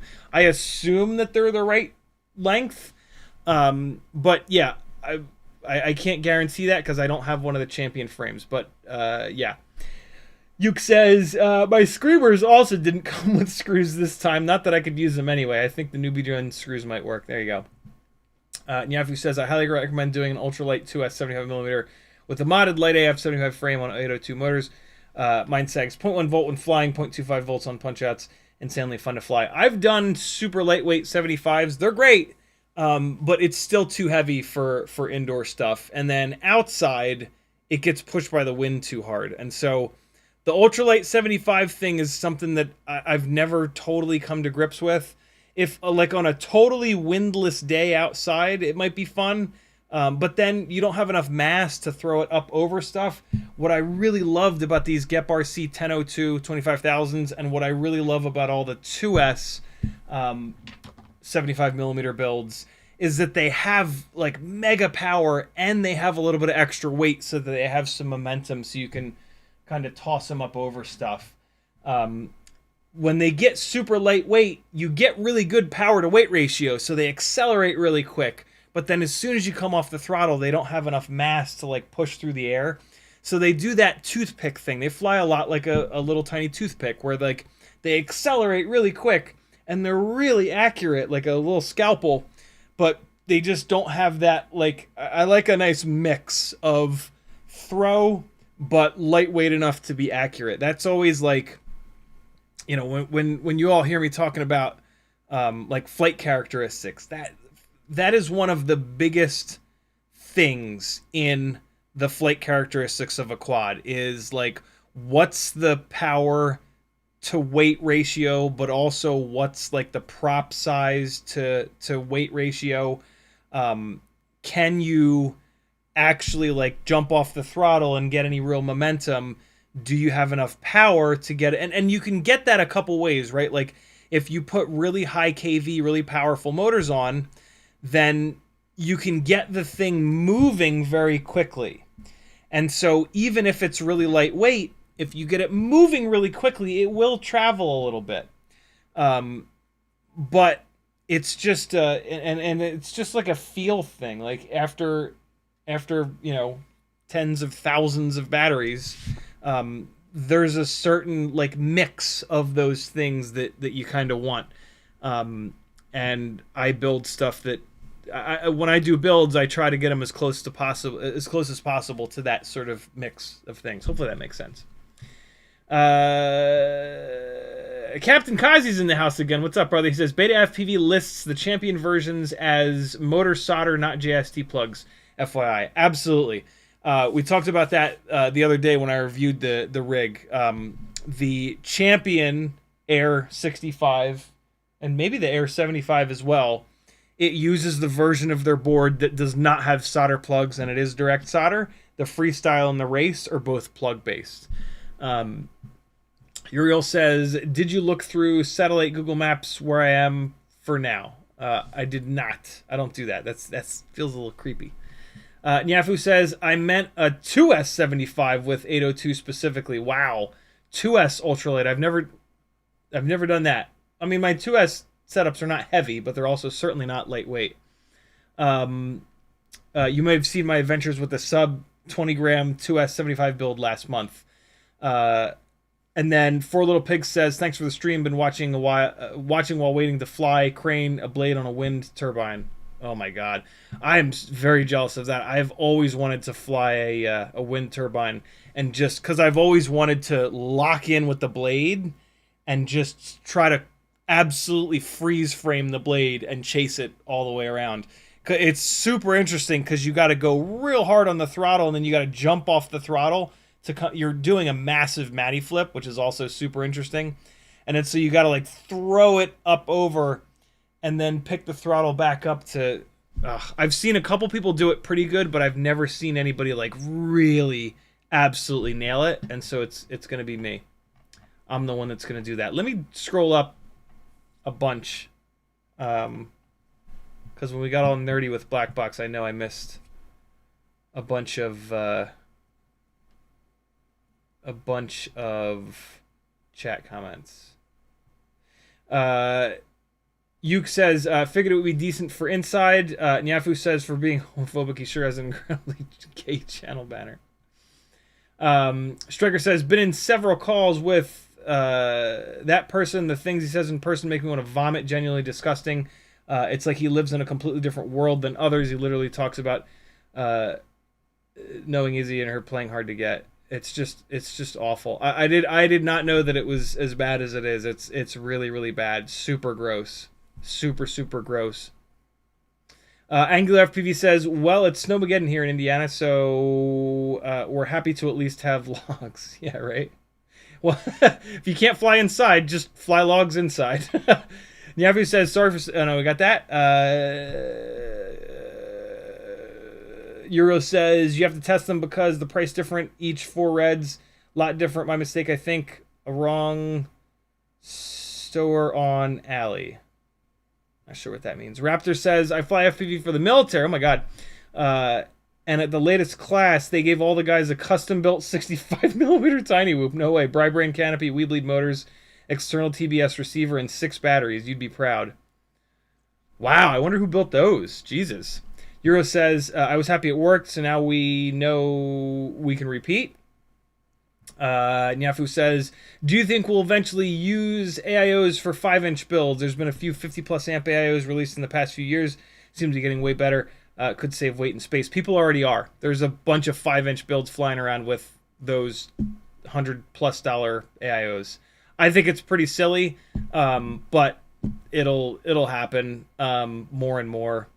I don't know. I won't do it. 20x20 stack, or even better, a 30x30 ESC and a 20x20 flight controller is the way to go. Capital C says this tuning stuff is awesome. Love it. There's Brandon dropping all the knowledge in the world on us. Frank Nicholas says battery. Oh, damn it. I did specifically say I was going to do a battery giveaway tonight.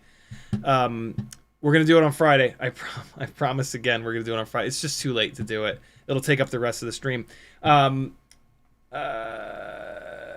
Okay, I am caught up. Nyafu says sent pics 20G 2S in Discord should be in general. Yes, I recognize that one. Yeah, very, very cool. I cannot believe how much trouble you went to remove the battery tray and 3D print one to screw in there. But I mean, it makes sense doing it that way. I would be worried that that battery is in there vibrating around. But I mean, if it flies good, it flies good. Real quick, I'm going to dive into the setup on this a little bit. Well, no, I don't need to use the newest version. Let's use the standalone version of Betaflight. It's plugged in. Here is a 7-minute example of how I set most of my quads up. Accelerometer is enabled but not calibrated. You're going to hit close. You're going to put the quad on a totally flat surface, or as close as you can get it. You're going to click calibrate accelerometer, or you're going to click accelerate calibrometer. Either or. Now the accelerometer has been calibrated. You come to the ports tab. If you're going to update, which I'm not because it's already on 4.5.3, you take a screenshot of the ports tab before you update. That could save your ass. But typically you don't need to update. There's almost never something interesting enough in the newer version.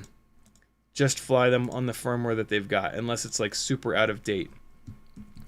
Craft name I now set with this weird sequence of characters because it comes up with my logo because of a custom font file that Kelvin made for me, which is amazing. D-Shot beacon configuration. You're going to turn both of these on. This is your ESC beeper.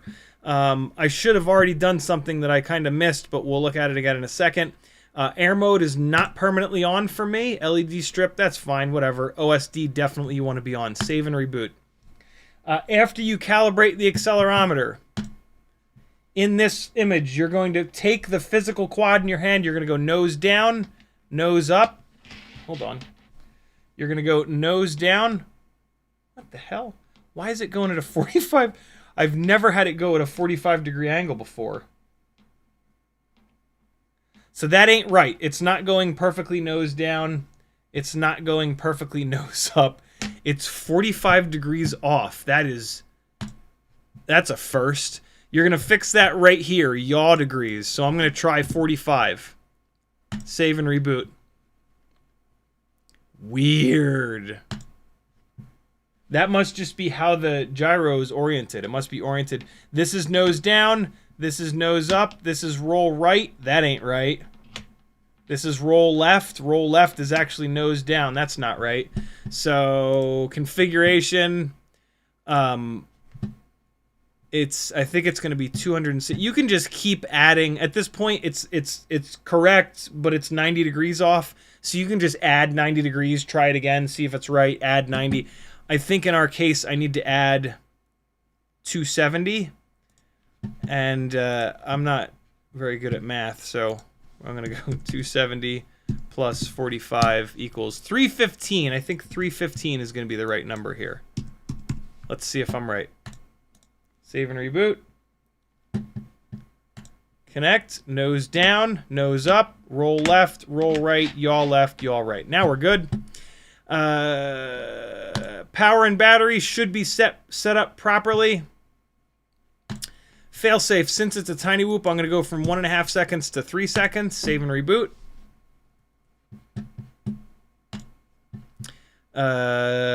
Presets, we are going to go Express LRS 250 Hertz because that's what my transmitter is set to. In here, I'm going to go HD Freestyle. If you want more stick smoothing, use Cinematic or Ultra Cinematic. If you want less stick smoothing, use Freestyle or Racing. HD Freestyle is right in the middle. Don't touch anything else, in my opinion. Click Pick. I can probably do the other one now, but whatever. I'll hit Save and Reboot. I'm going to come back in there. And this thing has some filters on it, but I've found this 4.5 filter settings for clean build with RPM filtering to be a really good starting point. So we're going to click this. There's no options. Hit Pick. Hit Save and Reboot. That is also Brandon's favorite starting point. PID tuning tab. The tune that I do on most things right out of the box is this. This is specific to me. You should not just default to this. But if you do, you might like it. iTerm relax cutoff, change it from 15 to 10 if you're flying freestyle. Anti-gravity is good to go. Dynamic damping, I like to set these both at 30. VBAT sag compensation, just turn it on, it'll be fine. Thrust linearization, change it from 20 to 10 after you've turned it on. And hit save.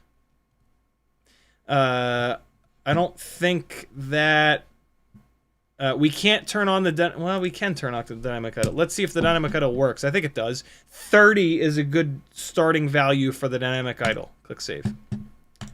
You should have your own rates. Don't use mine, you'll hate them. Your flying will look very cinematic and anybody will be able to watch it. And nobody wants that. You want your flying to be vomit-inducing and no one to be able to watch it.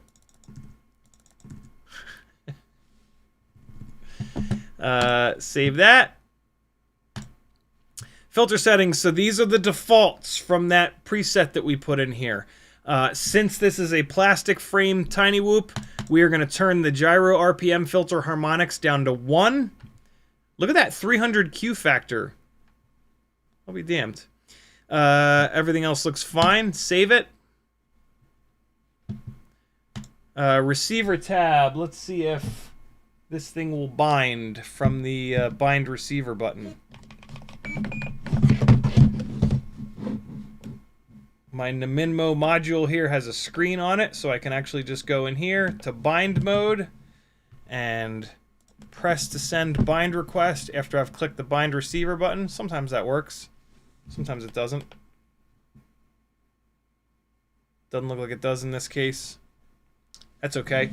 I think I can just unplug and replug this 3 times. Let's try it. Unplug, plug, unplug, plug, unplug, plug, bind receiver.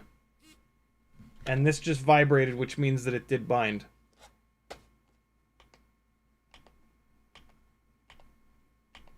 I think.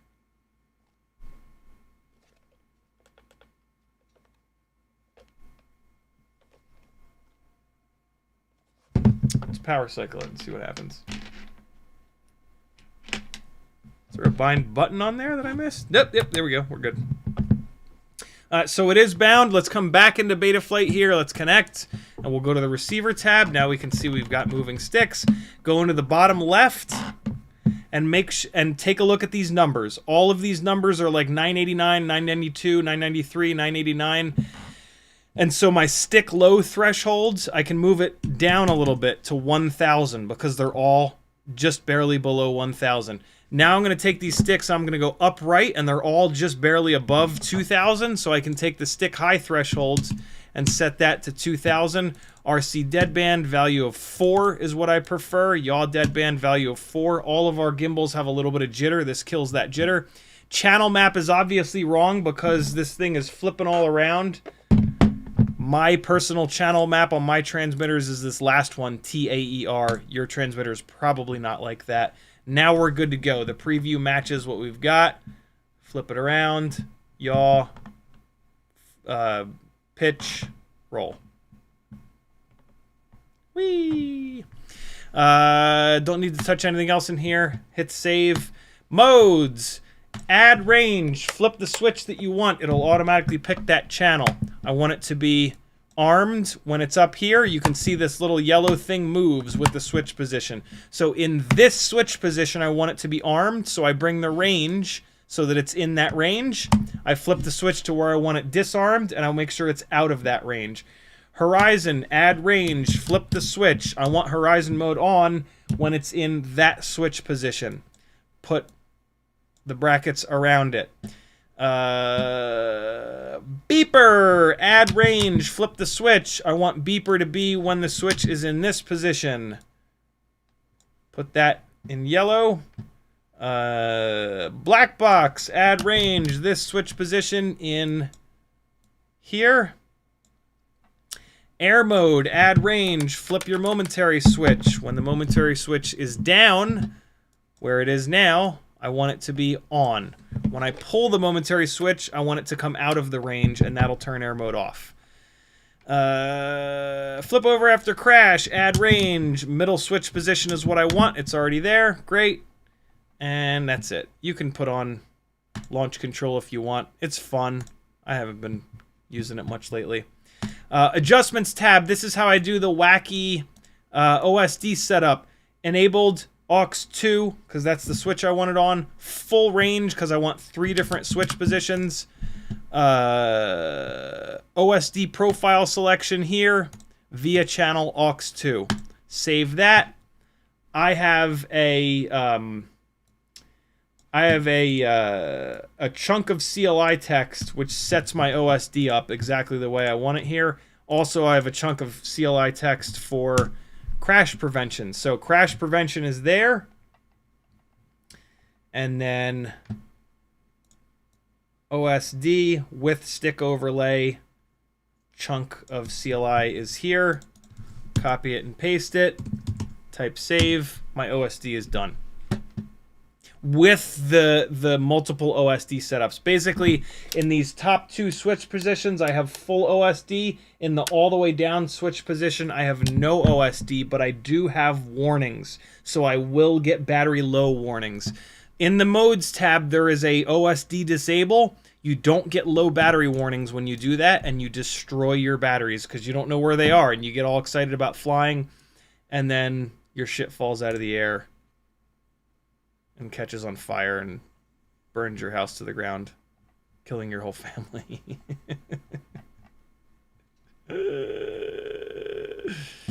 Yikes. Video transmitter, low power disarm on until first arm, and then you might as well set your channel in here. 25 million watts for indoor, but this is an outdoor rig, so we're going to do 100. I might bump that up to 200 at some point. The beauty of not updating is that the VTX table will work. I had all kinds of issues with the CrazyG473 getting a working VTX table. It did not come through when I updated it to 2025 to the brand new Betaflight firmware. I had to go find the old hex, grab the CLI for the VTX table. It was a whole big thing. I also ran into troubles with the Ultimate Freestyle Tiny Whoop the other day. The version 3.3 2G4 was being a little bit of a bastard. And that's it. That's a full... Nope. Blackbox. What the hell? Let's disconnect and reconnect. In the Blackbox, you want 2 kilohertz, 1/2, 2 kilohertz. And then the debug mode, you want gyro... I think it's called gyro raw now. It used to be... No, there it is. Gyro scaled. You want gyro scaled. Save and reboot. That's it. That's a full setup. Should fly. Let's see. This battery is not all the way charged. It's at 4.3. That'll be plenty to see if the thing explodes and catches on fire and Burns the house down. Don't blow up, please. Cool. Just connected. Let's arm it. Oh, I didn't get the motor spin in the right direction. Yeah, motors ain't spinning in the right direction. Also, the left front motor is twitching. Not a good sign. I did not go into ESC configurator. We're going to do that. I wouldn't be surprised if this is on 96K, which is bad. Well, not bad, but just not ideal. We do need to plug the battery in for ESC configurator, so we're going to do that. And then we're going to come in here, and we're going to select serial port, Betaflight, connect, read settings. Let's see what version this thing is on. Oh, my transmitter's still on, so it's upset. All right, now that's off. Now it'll actually connect. Or not. Let's try that again. Connect. What's happening? Let's cycle the power on it. Pull the battery. All right, USB first. I don't think it really matters. Then battery. It's just the way I always do it. And then we're going to go connect and read settings. It's... Oh, port is already at use. Port is already in use. Why? What? Let's quit all the way out of Betaflight. What? Port is not in use. What are you doing? Bueller? What?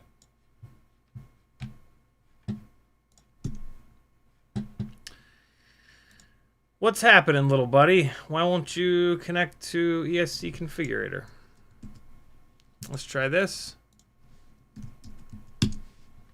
Try it here in Brave. Select serial port, Betaflight. Yep, that's the one. Connect. Connect. What?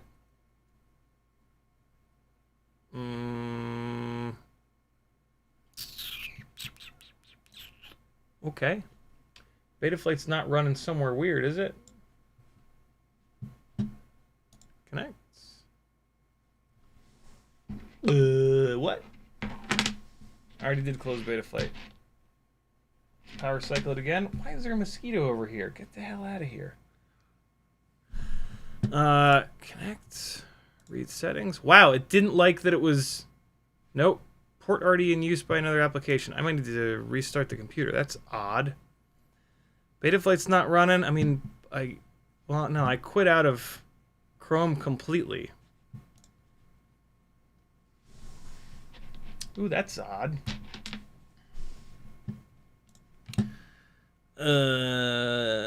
You shouldn't need, for the record, you shouldn't need to close out of Betaflight. You just need to disconnect. But I did completely quit out of it just to see. Let's see if it connects. So it still connects to Betaflight. Disconnect. Connect here. Let's power it up. Okay, and then we're going to read settings. There we go. Maybe? Transmitter's off, right? Oh, this is weird. The other one didn't do this. Failed reading ESC1. That's progress. Not the progress I wanted. Failed reading ESC2.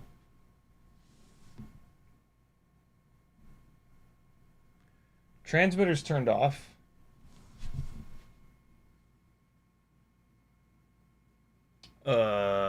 Failed reading ESC4. What the hell? Battery's charged.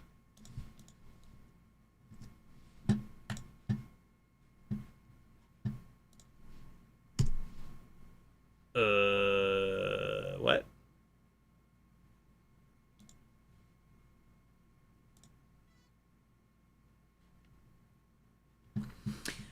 Oh. Oh. Okay, hold on. Let me see something. Is the... let me try something real quick here. Let's power cycle it.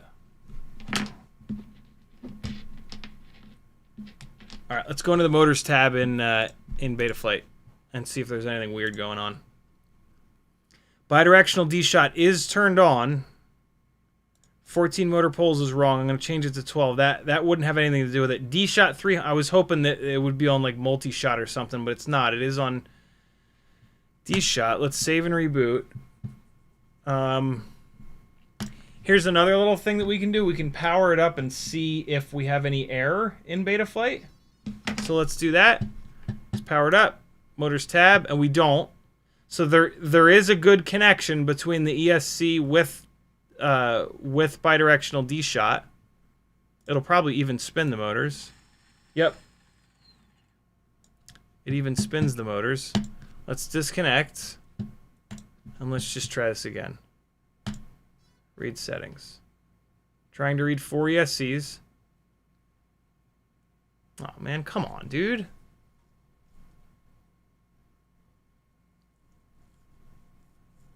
Are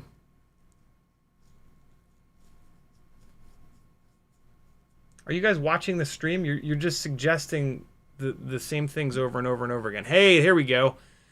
So it's having a hard time with ESC number 1. That's weird. Let's disconnect. And connect. Just give it a second here. Read settings. Maybe I was clicking through there too quick. Trying to read 4 ESCs.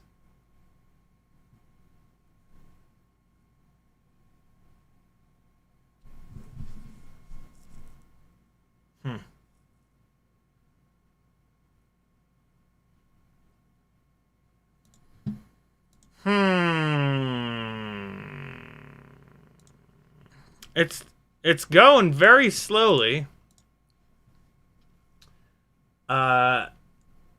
It's not catching ESC1. It's on BlueJay 0.19 and it is on 96 kilohertz. But yeah, it is not a fan of ESC1, which is not a good sign. But what's interesting is that it's spinning that motor. It was just spinning that motor. So, like, let's try a different USB cable. This is not going to do anything, but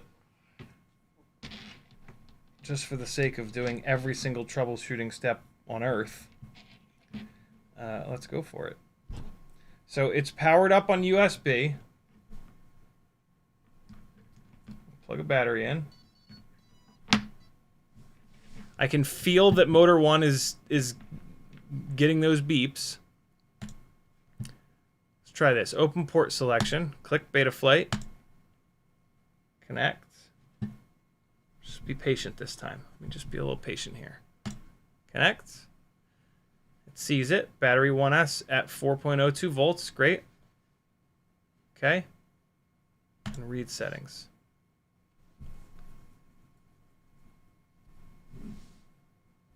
It's taking forever right now because it's not connecting to ESC number 1 for some reason. And then it gets 2, 3, and 4. Whoa, no, hey, there they are. Woo!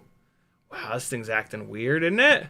So we're going to flash all ESCs, BlueJay, AX5, leave that alone, select version, 0.21. PWM frequency 48, flash. That was weird. I've not had that experience in a decade of doing this, and now it's hung up. Is it too hot?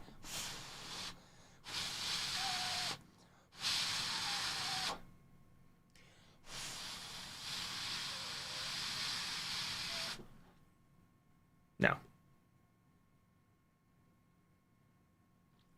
The bind and fly that they sent me did not have any of these issues. I think this is a bad AIO. Thank God I didn't spend much time building it.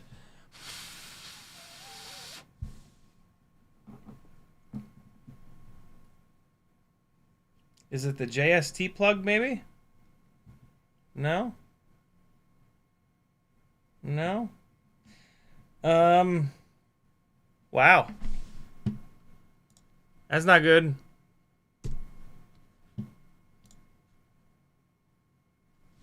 It needs to be restarted now.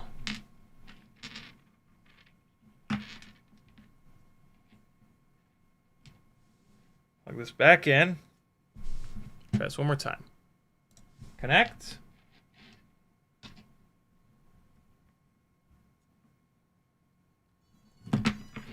Power it up.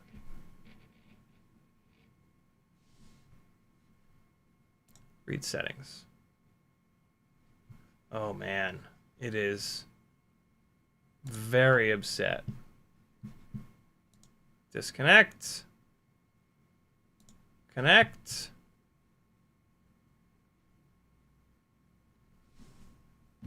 Woo-wee!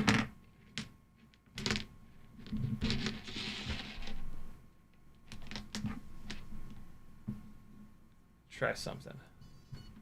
Let me try something. Connect.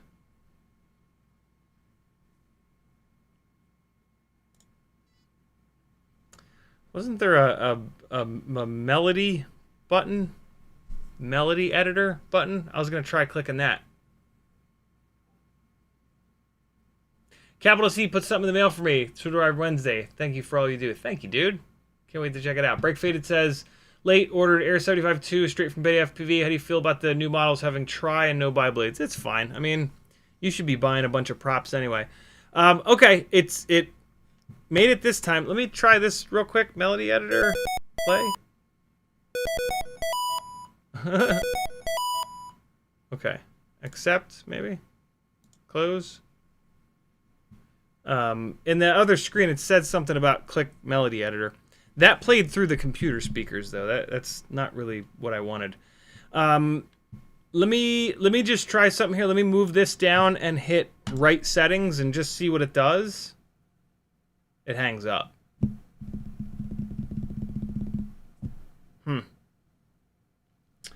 Okay. It's 12:20. I'm done. I'm gonna try restarting the computer, and we'll see if that helps it. But before I do that, let's take the same AIO that's in the Betaflight they sent me, and let's see if it's having the same problems. And if it is, then it's computer related. So it's plugged in. It's powered up. Let's just relaunch this. Select serial port, Betaflight, connect, read settings. No, this is totally fine. That's not great. I think this AIO that they sent me is bad. That stinks. That's a shame.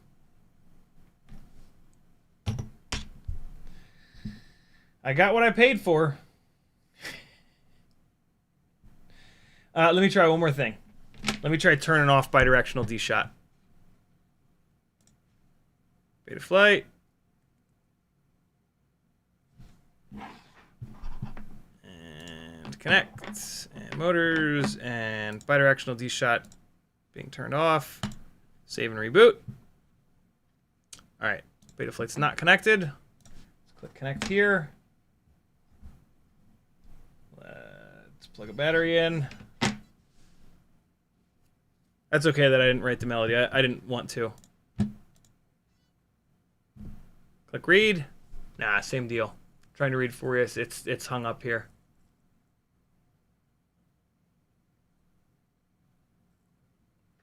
That's a shame. Let me push on the AIO. Here's what I saw about the melody thing. Oh, if the ESC was not ready yet, if it's playing a melody, it didn't say to click the melody button. Yeah. Not more ESCs connected. MCU of the ESC is so that I'm assuming that this is the deal here. Different USB cable, we tried that. Radio's turned off, we did that. Read settings button again. So, and it's always now ESC number 2 is look at this. This is all kinds of upset. It is AX5. Let me check something. It's AX5. Oh, well, I'm not going to be able to get to this point, but AX5, BlueJ 0.16. Is there an AX5 for BlueJ 0.16? There is not. There are no AXs in here, just AL and AH. So I can't, like, backdate it. That's a shame. Let me push on the chips one more time. Let me try that one more time here.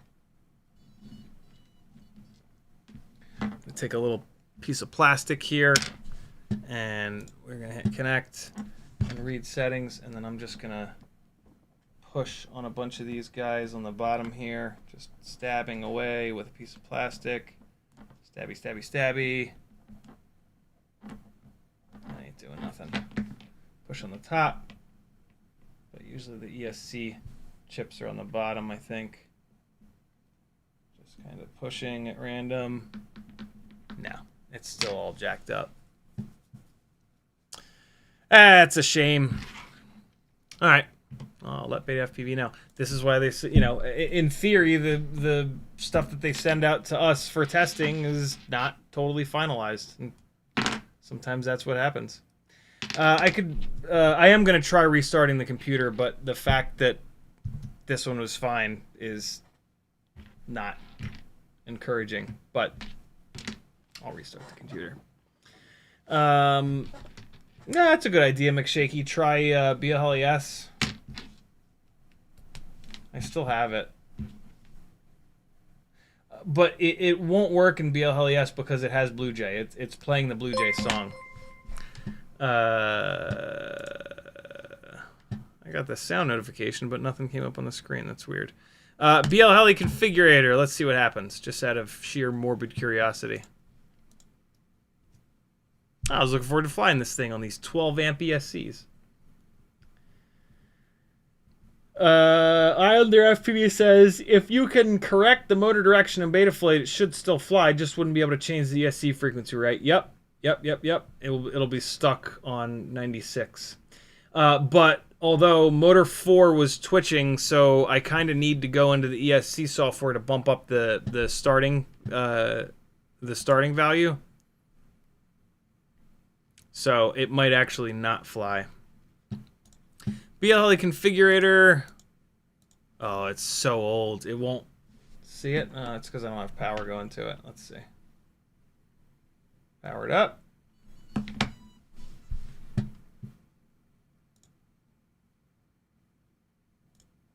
Oh, just crashed. Oh, wow. It did a number on the computer. I can't get... The dock won't open up.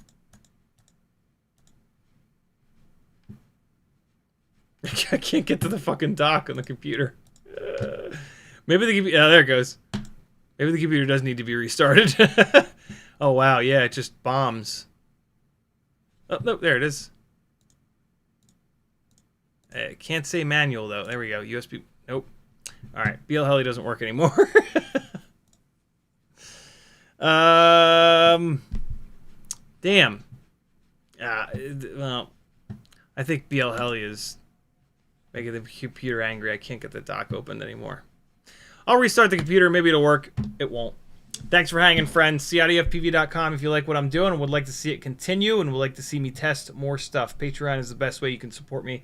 Buy some stuff from my Etsy store. I've got some really cool stuff up there. Affiliate links. Change your bookmarks to somebody's affiliate links. I'll see you on Friday, 7 o'clock Eastern time. Pray for this thing. I want to fly it, damn it. Be good, people. Here's some more flight of the 1S. Maybe this isn't for sale. If I can't get this thing working, then this is not for sale yet. But this is my 1S 75mm rig. on the tree topper motors. 0802, 32,500s, HQ ultralights, Mobula 7 V4 frame, X12 AIO, and RunCam Nano 3. See you guys Friday. Be good. I'm not ready.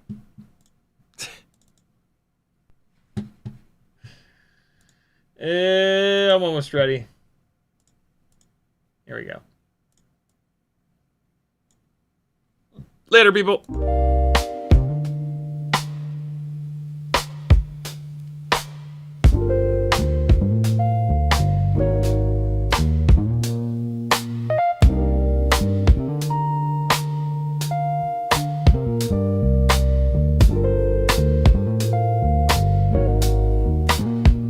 Yeah.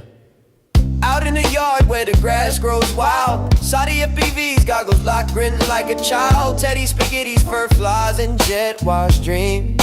Yeah. Chasing small whoops like a dog possessed fiend. Eyes on a neon blur, hard in the chase. Bit fuzz and prop spin, all tangled in place. Yeah. Four-legged rebel with a rotor stir tail in the circus of the sky. They never fail.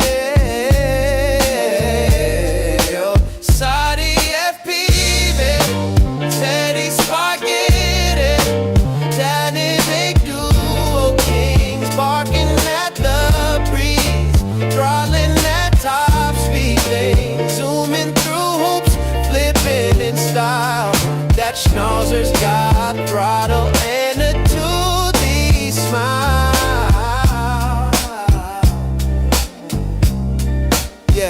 Yeah. Sadi's on sticks, Teddy's on paws. Side by side, legends breaking all the laws. Through the kitchen, over couch scale terrain. Backyard mayhem in their flight domain. No ground too sacred, no loop too tight.